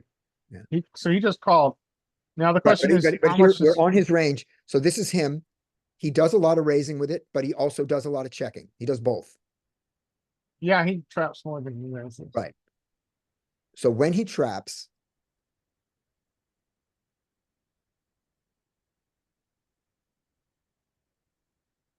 when he just calls on the river, the insequential king of clubs, I believe he's going to now check his traps, continue to check his traps. Yeah, when he chooses to take the trap. Yeah. Line on 4 or flush, he's gonna check it. Hmm. Now, it's also interesting, we see some, well, we don't have, we were not, so. Yeah. Yeah, he's just checking. Yep, mostly does it. Now let's give him a bet. Let's give him, let's go back one and give him the check raise. I'm gonna give him the check raise. He's gonna bet the river. Okay, check, bet, check raise here. Clear, he raises pretty small. Yeah, Probably raises likes a to pretty 9, small check raise. 3x. What are we doing with our, we are slow playing. In Yep. position with our straight. Mostly. And now the river, we bet out, I believe. And then we're gonna, yeah, now we're not Yeah, gonna. we don't go for 2 check raises. Look at that, We do. solver DJF. This is not about not having the 10-8. I don't think. No. Let's see what our equity. Wow. You know, clearly at 84%. Notice there's the 10-8, 99%. Mhm. Now let's look at what the 10-8 does compared to the rest of the stream. It's also trap. Yeah, there's still some trapping. Okay. This is for small blind. Yeah.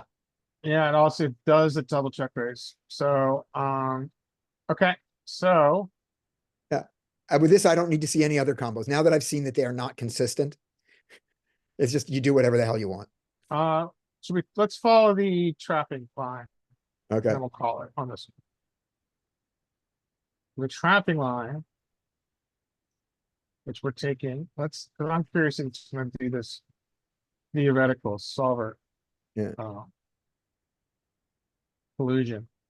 So check his straights, what's his preferred size? He bets 75 most of the He time. can do anything he wants, but he wants to bet 75. So he bets 75. Clear, that's 75. And yeah, we're just, Yeah, we jam all of them except for the ace. yeah, whatever. Weird. The ace block, yeah, some crazy ace thing. All right. Well, now that we've gone this far, I have one other one to look at really fast, which is Sure. when we just do straight up bet. Well, Not- on what, So small blind bets the turn. small blind bets, donks the turn? Oh, it's not a donk, leads. Not a donk, just bets it straight on the turn. Okay, let's look at what the preferred size is, straight. Which adventure do you choose, Scotty?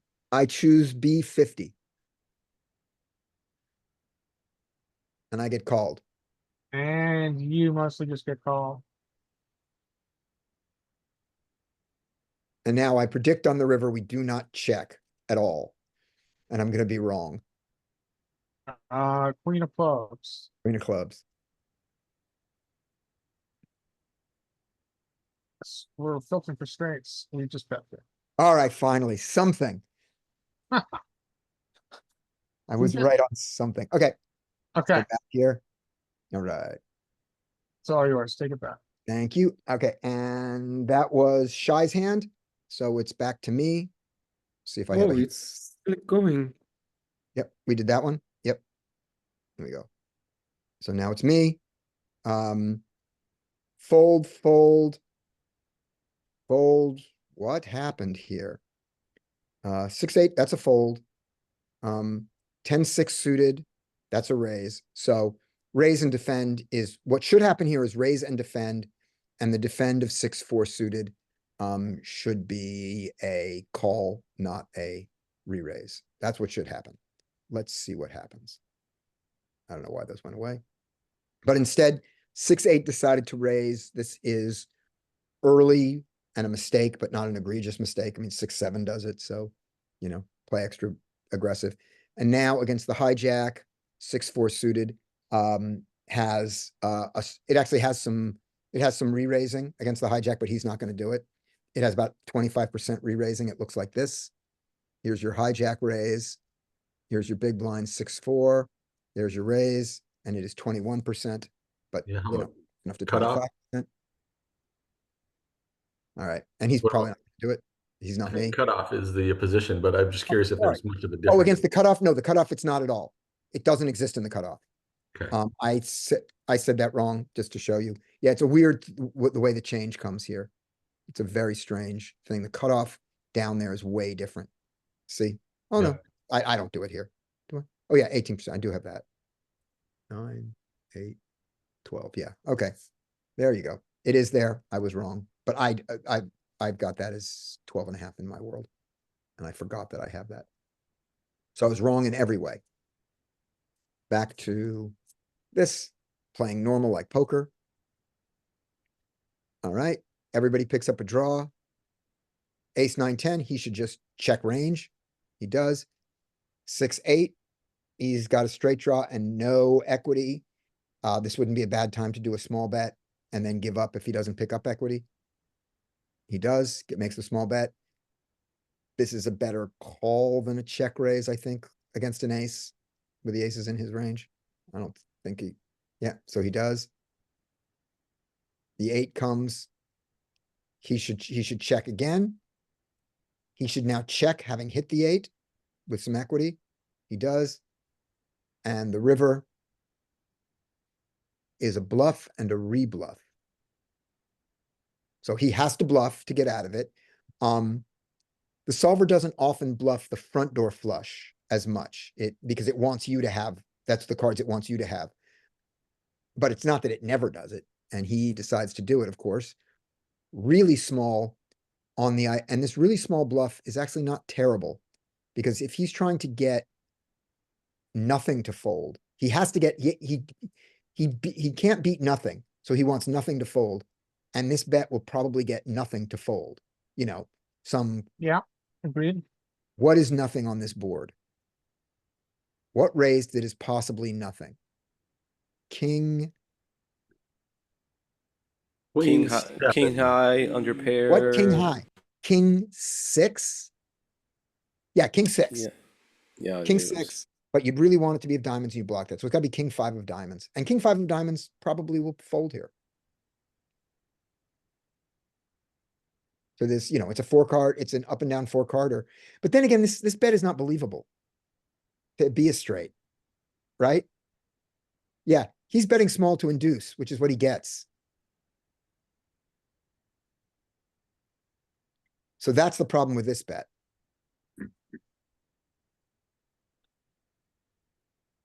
And neither of them were me. Okay. Larry, Yeah, ready to go. Yep. Okay. This we should did be it. blind Sorry, versus we did that blind one. hand. This is one. I went the wrong direction. Here's your new hand. Okay, this should be a blind versus blind hand. Yep. Anything different is a mistake. Right. I think this is a mistake too. I think Oh, Jack 7 here is a fold. No, he can 3-bet it as a bluff if he wants, but he should fold it if he doesn't. Jack 7 off. That's there's a rebluff there, but it's a small one. And if you don't find it, it's better to fold it. There's no call of it. There used to be a call in the world of poker coaching. So maybe he learned that. See, there it is. There's your little bit of bluff, but it's a terrible call. Yeah, this sucks. The old poker coaching thing with a different rake structure had you playing Jack 7 here. Yeah, then, As a the mix. ones with rake don't have this. Okay, so I would really check raise here. Sure. I would check and then I would hope to get it back. So he checks, doesn't get there. Now, I would actually bet big if I was, I would like B75 the pot. Okay. Out of position. Clearly it's gonna be a nightmare this time, but that's what I would do. And I guess what he looks at is, he says he has showdown. He has, he's looking at this as a marginal made and a draw. Yeah, which is fine. he does, This yeah, is, this showdown. is marginal, yeah, this hand has showdown. Yep. So. I'm not as comfortable check raising on turn here. I'd probably just call.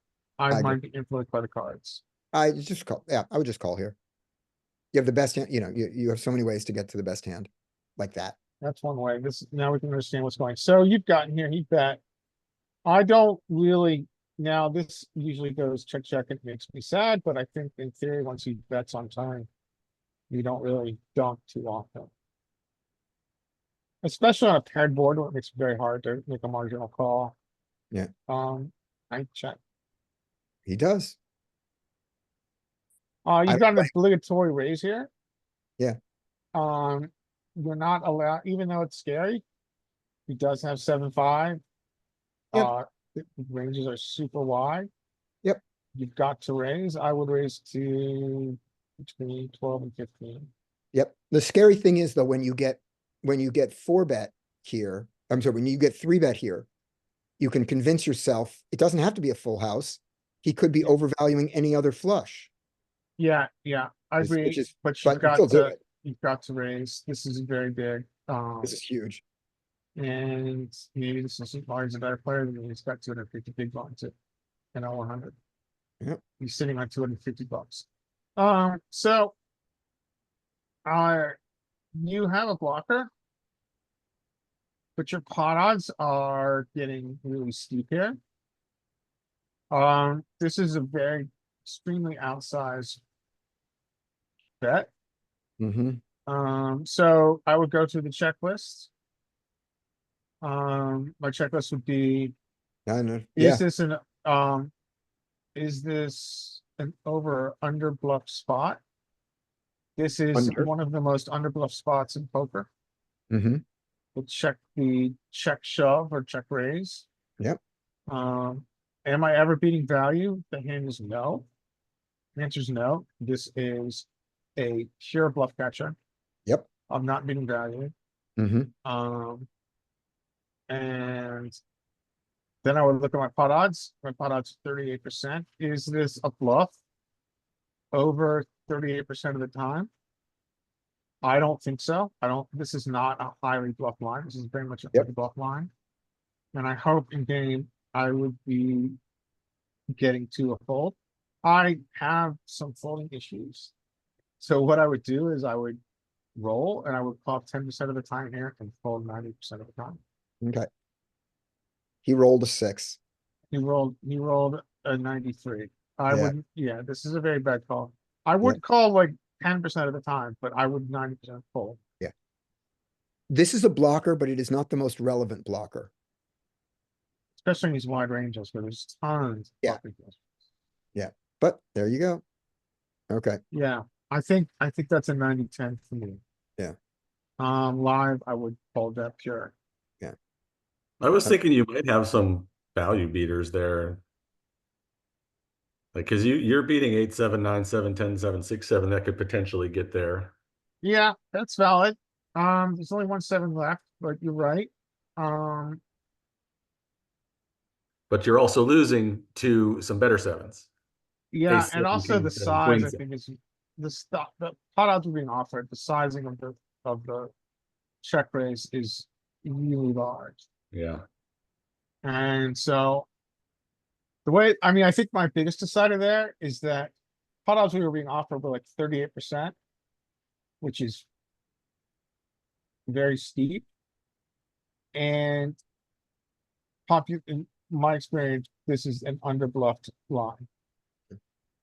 And and so, but you're right, there could be some value that's This- available. This raise here includes this raise includes pocket deuces, threes and four and fives. He can have all Yes. three of those in the small blind. Yeah, this is a really shitty spot to have to fold, but. Yeah. I just don't think that this is ever a check raise. This is Yeah. ever a bluff. Yeah, I'm seven deuce, sorry. I seven think deuce and it seven could be a bluff, three. but I think it's Yeah. very rare. Yeah, seven deuce and seven three are underrepresented in this range, and seven five, which this range can have, you block. And it's seven five suited.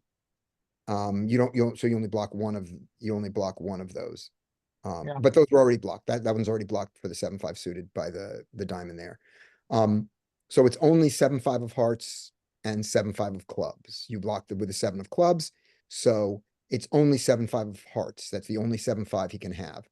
But you don't block the deuces, threes, fives, and while you block a little bit of his diamonds, it's not the most relevant one. It's not the king or the ace. I think it's important in this spot not to overvalue your blocker, because I think one of the biggest issues with being solver focused is overvaluing blockers. Right. That you take away from that blocker is more valuable. And Peter Clark talks about that. I mean, Peter Clark, at this point in his late stage post solver coaching, is very much devaluing blockers. Right. And then there's the very old heuristic back from the days of Super System, which is believe the bigger money. Yeah, I mean, that's, People and that People translates fuck to a around pot on the odds, right? flop. People fuck around on the flop and the turn when it's cheap, but the river is where all the money changes hands in poker. Yeah, good And point. so river, but you go, this doesn't make sense with your pre-flop action. It's like people can fuck around pre-flop. So that's a very old school way of thinking, but here it is. All right. Next hand is, who was that? Who did that one? Me. Okay, this is Mike. All right, well, it should be queen nine, king queen should see a flop, but let's see what happens. We're seeing a lot of blind versus blind here. There's the queen nine, and the queen nine does the raise. Now, king queen to that raise. Probably mixes. If it were me, I think I would probably three bet it. Yep, I- it's a I'm majority. thinking maybe it three bets way more than it would flat here. No, opposite. Is It's it? it three bets, it flats, it three bets about 25% and flats about 75%. It's like that one It's that- it's- Broadway, it- right? it's That's that yeah, shape it's right there. sitting in there, sitting in that one spot where you'd think. And I called it 25% and it's actually 11.5%. For some reason, I overdo this for. Oh, no, I don't. That's always it's a fear call there. I underdo it. Yeah, there we go. Yeah, I remember king queen being kind of unusual in that sense in pretty much all the positions. Yeah. It has that little rocket shippy thing right there. Yeah. And it's the only place that it comes in. Yep. Because if you look at it, if you look at it versus the button, you'll see how all that's going to fill in because you're out of position to the button. So now you've got bets and Right, but it's still got like a lot of calling. a lot of calling. Yep. This is the one that I thought I was remembering the 25% here, but I knew that it had mostly calling. It's all calling. Okay. So what does he do? He does the he goes silliest mid. thing. He does the goes pot mid. sweep. So yeah, just call the queen nine. Yeah. We think this is bad poker. Yeah. That pot sweetening is silly. But he does it. And he does it with a hand that if you look at it, you go, oh no, but I want to keep him in. Really? Check, C bet, small, Check. C-bet small, call. easy call, nothing else to do. Oh, you poor bastard. Now that we've gotten here with that nine, I don't think our hand wants to donk here, but I bet our range gets to donk when You this can look at- card comes off. If you feel like looking up whether there's a donk there, you can, but this hand shouldn't. This should be an easy check call. And the king queen, Yeah, Yeah, I like the check back on the I do. king queen. I do. I don't like the bet and the raise here. Yeah, you're right, there's gonna be a raise. I don't like it at all. I don't like the check raise version of it. I don't like anything about what's about to happen. Yeah, not, Oh, that's why. okay. All right, I'm okay with him raising a one big blind bet. Yeah, I would probably just make it like half pot, like 60%, Yeah, because if like you said, 9. yeah, exactly.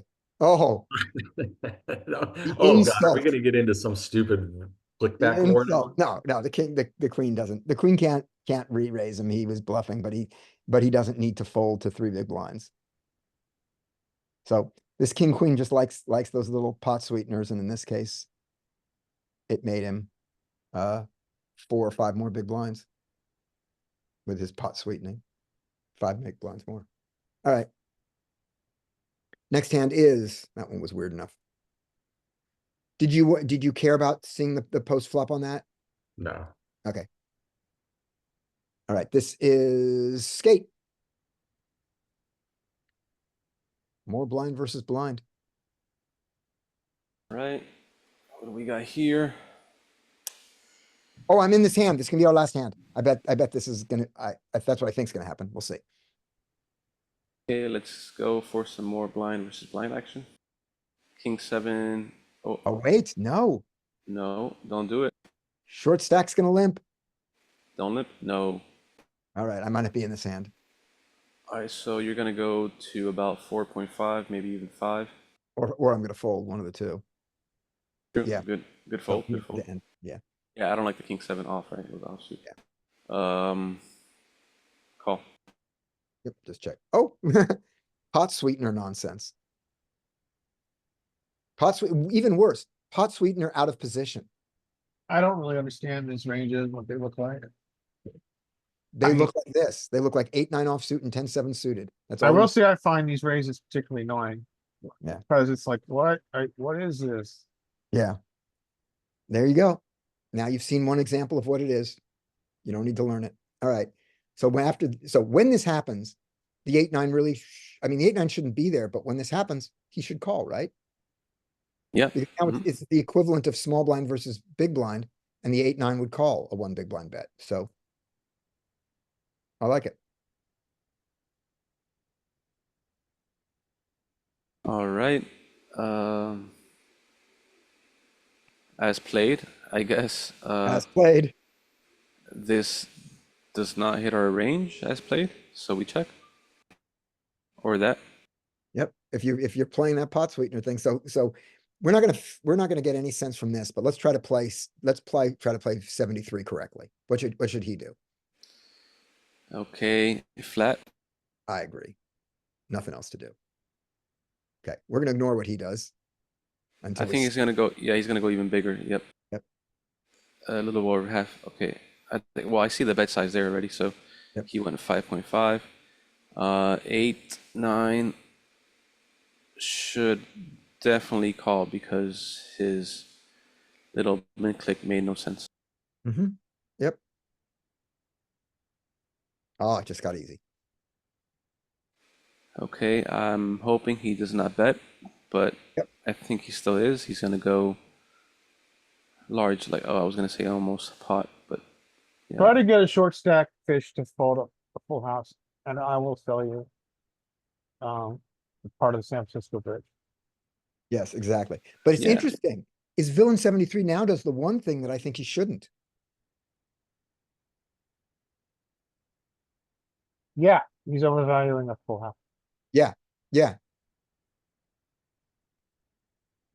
I think this is really bad on his part. Yeah, no, I don't like it.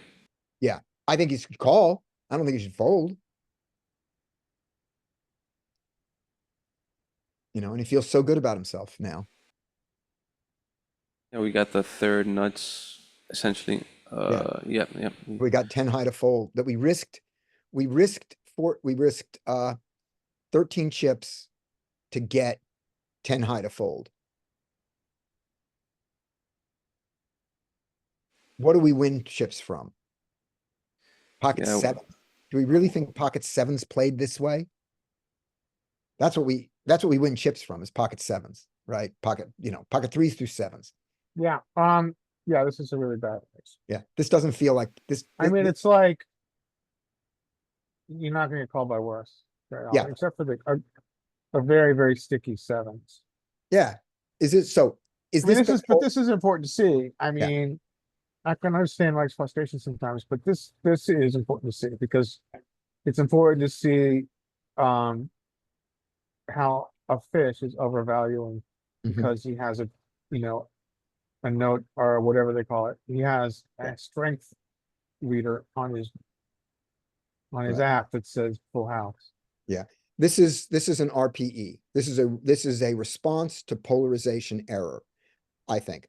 I think 14 into 19 is a semi-polarized bet. It's not the most, I mean, it's not pot or bigger, but there's polarization in this bet size since he's allowed to bet as small as 5 here. And to be totally honest with you guys, I also was diagnosed with RPE at one point, Yeah, exactly. but very strong antibiotics were able to take care of it. It actually Good. still is responsive to penicillin. Right. And it flares up under stress. It does, yes. Thank you.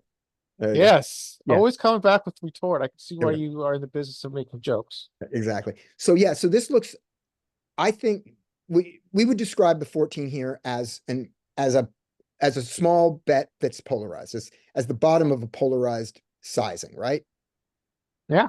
Right. So if this bet is polarized, it is the nuts and nothing. And by the nuts, we mean the effective nuts and all like that. And what does 8-9 do against the nuts and nothing? Call. Yeah, you just call. Yeah, this is just, I mean, Nuts yes, it's a nuts or nothing game. You're right. exactly. It's only a 13 big blind error, but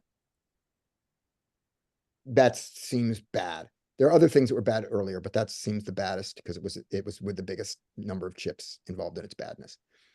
All right, skate. Am I going to be in this hand? No, we're never leaving. Skate just did one, I think. Oh, that was skates? Yeah, skates. Yeah. Okay. Shy, Let's go.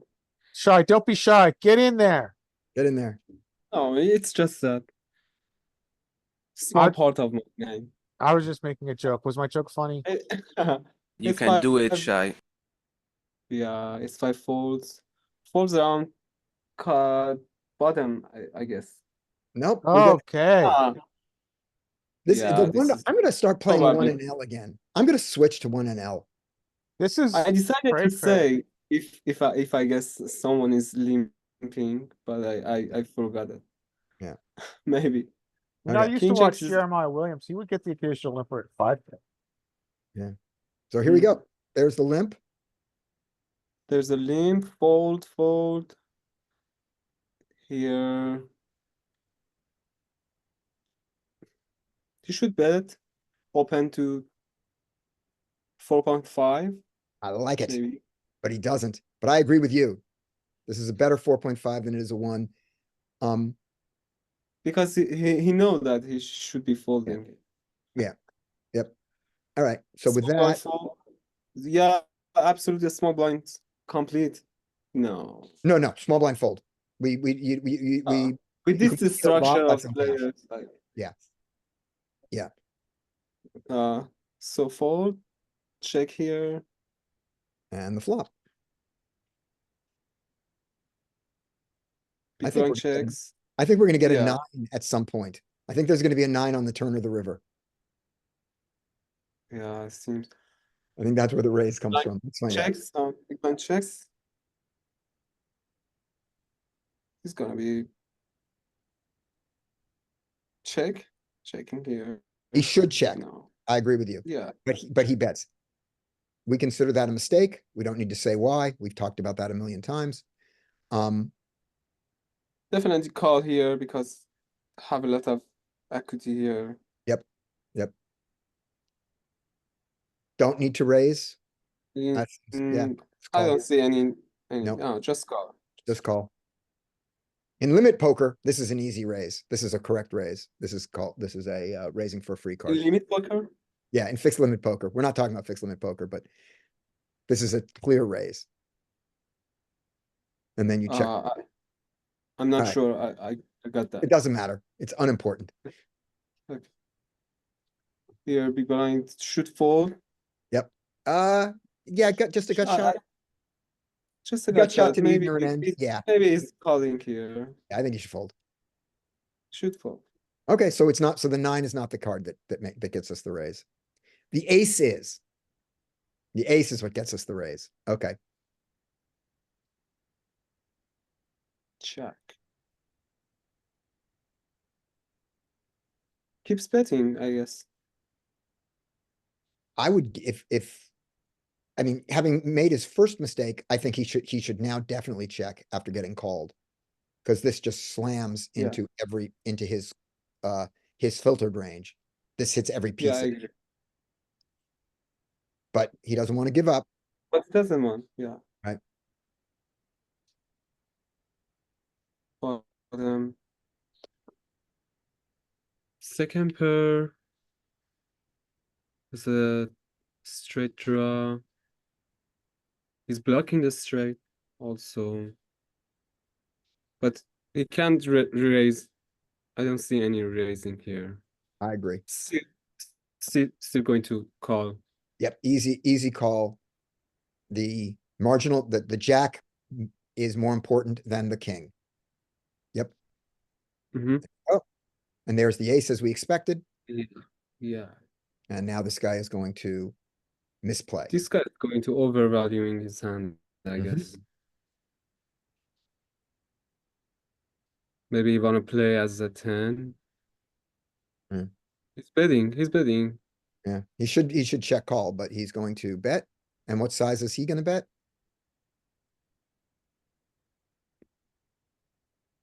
Outside bet seems reasonable. I expect to see him bet small. I expect to see a bet of 4 or 5. Nope. He wants to represent the king. Mm-hmm. How big do Oh, you yeah. want to raise?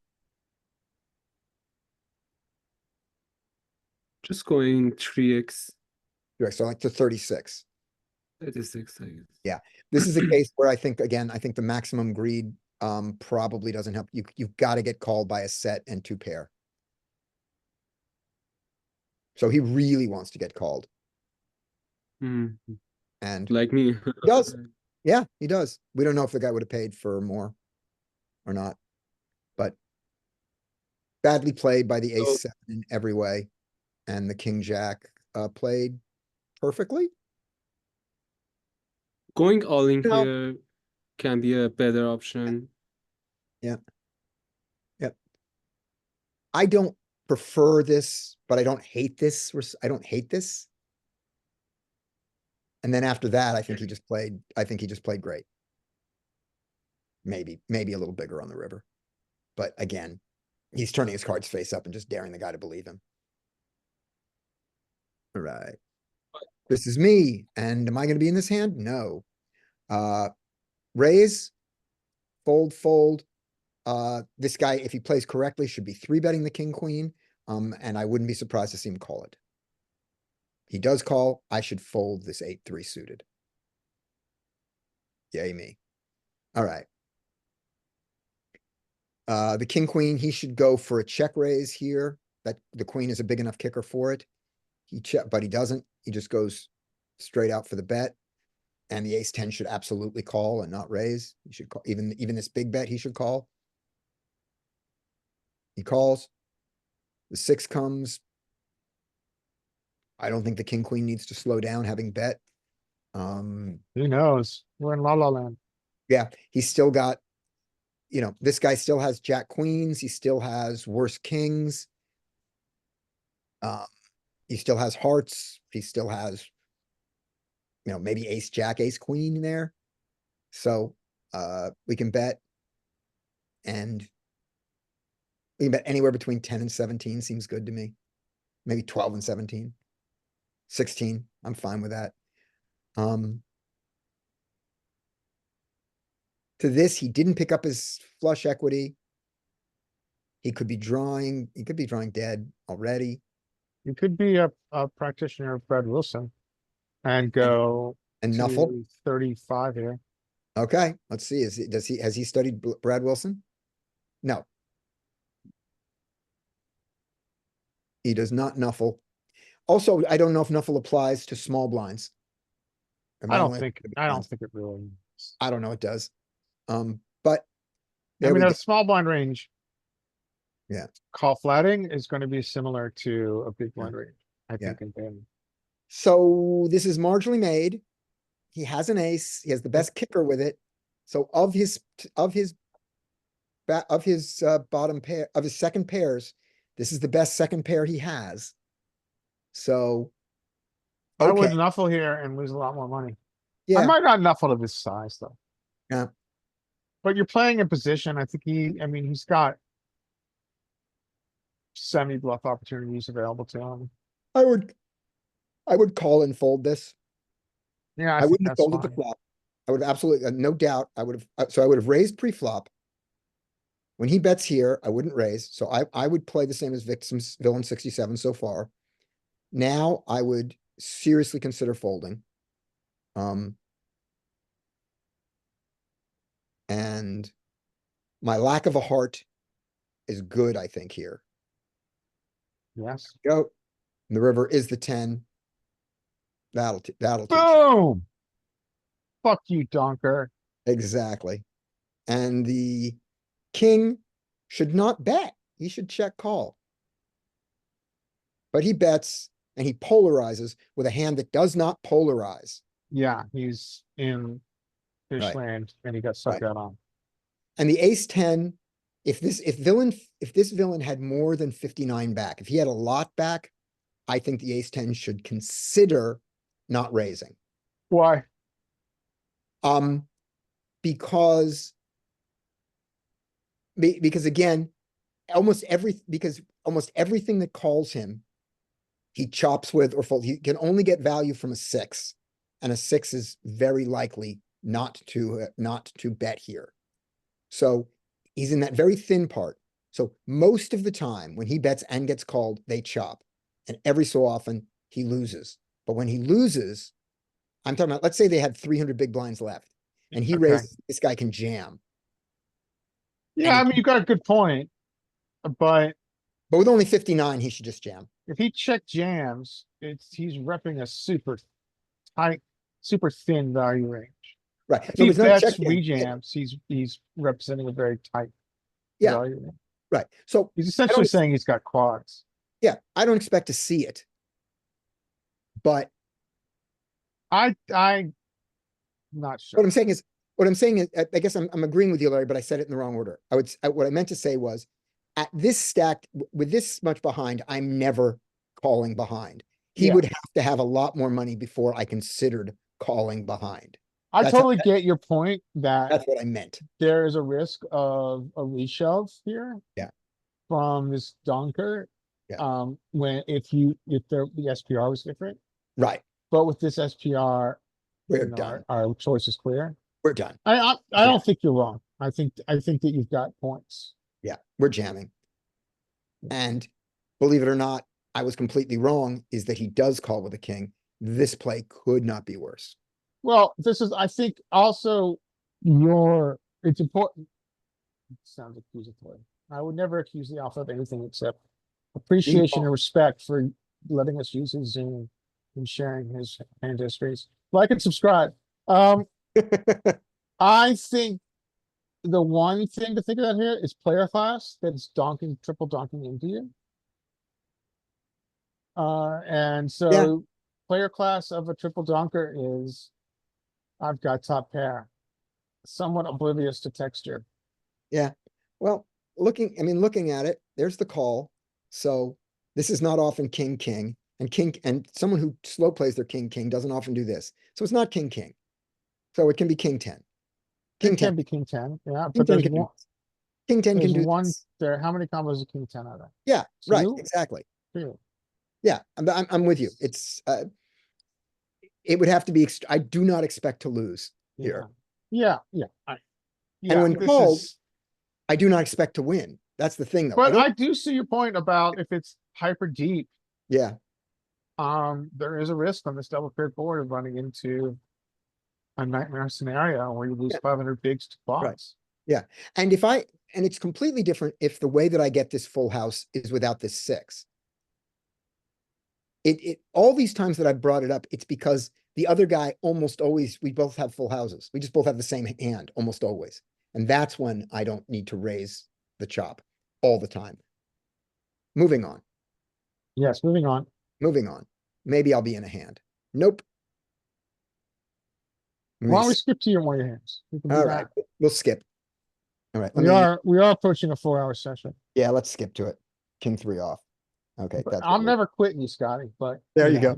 I never quit you. All right, here we go. Let's get there. Skate's a diehard too. Shy Young's a diehard. Okay, hero, no. Hero, no. No. Do I play ever? Fours. Four's Oh, in. Four's in. I'm in. I'm in. Here we go. All right, ace jack raises. This is, whose hand is it? I think this is Skates. Did you do the last one? I guess, yeah. Yeah, who got with that one? Okay, so this is Skate's hand. We're ending on Skate. Skate is God. Okay, Do it, man. let us open ace jack suited in the cutoff and ace 7 off. Not too trashy. Careful, Let's Skate. yeah, fold that. It's gonna fold around to hero, and let's call that. Darn right. Let's call it. Huh. What happens? I'm confused. Well, we know what I'm gonna do, right? Yeah, he's gonna bet. No, he's gonna check. I'm gonna check. Yeah. Ace jack. I don't know what they're gonna do here. I think they're gonna continue. The king is better for them, right? So they can bet. They have a backdoor here. They definitely Yeah. have bet, they definitely have bets on this texture. They can bet on this texture and they can also check behind, but they can bet. But they make it easy for me. I don't have to be faced with the question of do I call with a 4 with a 4 of spades? This is gonna be some equity shifting turn card. Whoa. Oh, I get something out of it. Oh my. Oh, please don't be a straight against a flush. Oh no. No, no. All right, Poker PTSD. here it comes. All right. You can see, hear what are it. you gonna do? You're out of position, so I think you're gonna wanna realize, right? Because like if they bet the river, you might consider calling. Yep. I can As- also bet here. I can bet here and with this as a draw.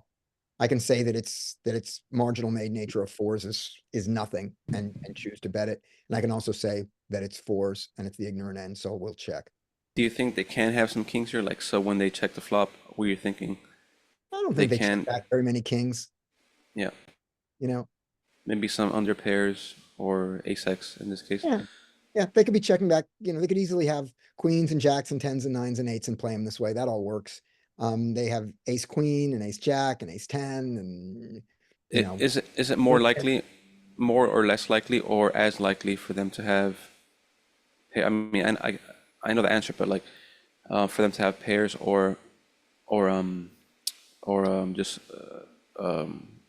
non pairs. Or air. And Yeah, all that or kind of- yeah, ace So- X, Queen X. I think that in this situation, they have more air than pair.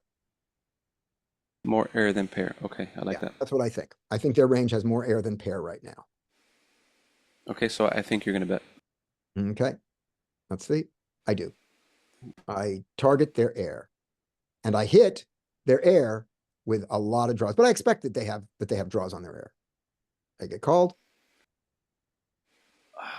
Okay, so that's what happens. This is gonna be a bet and a raise.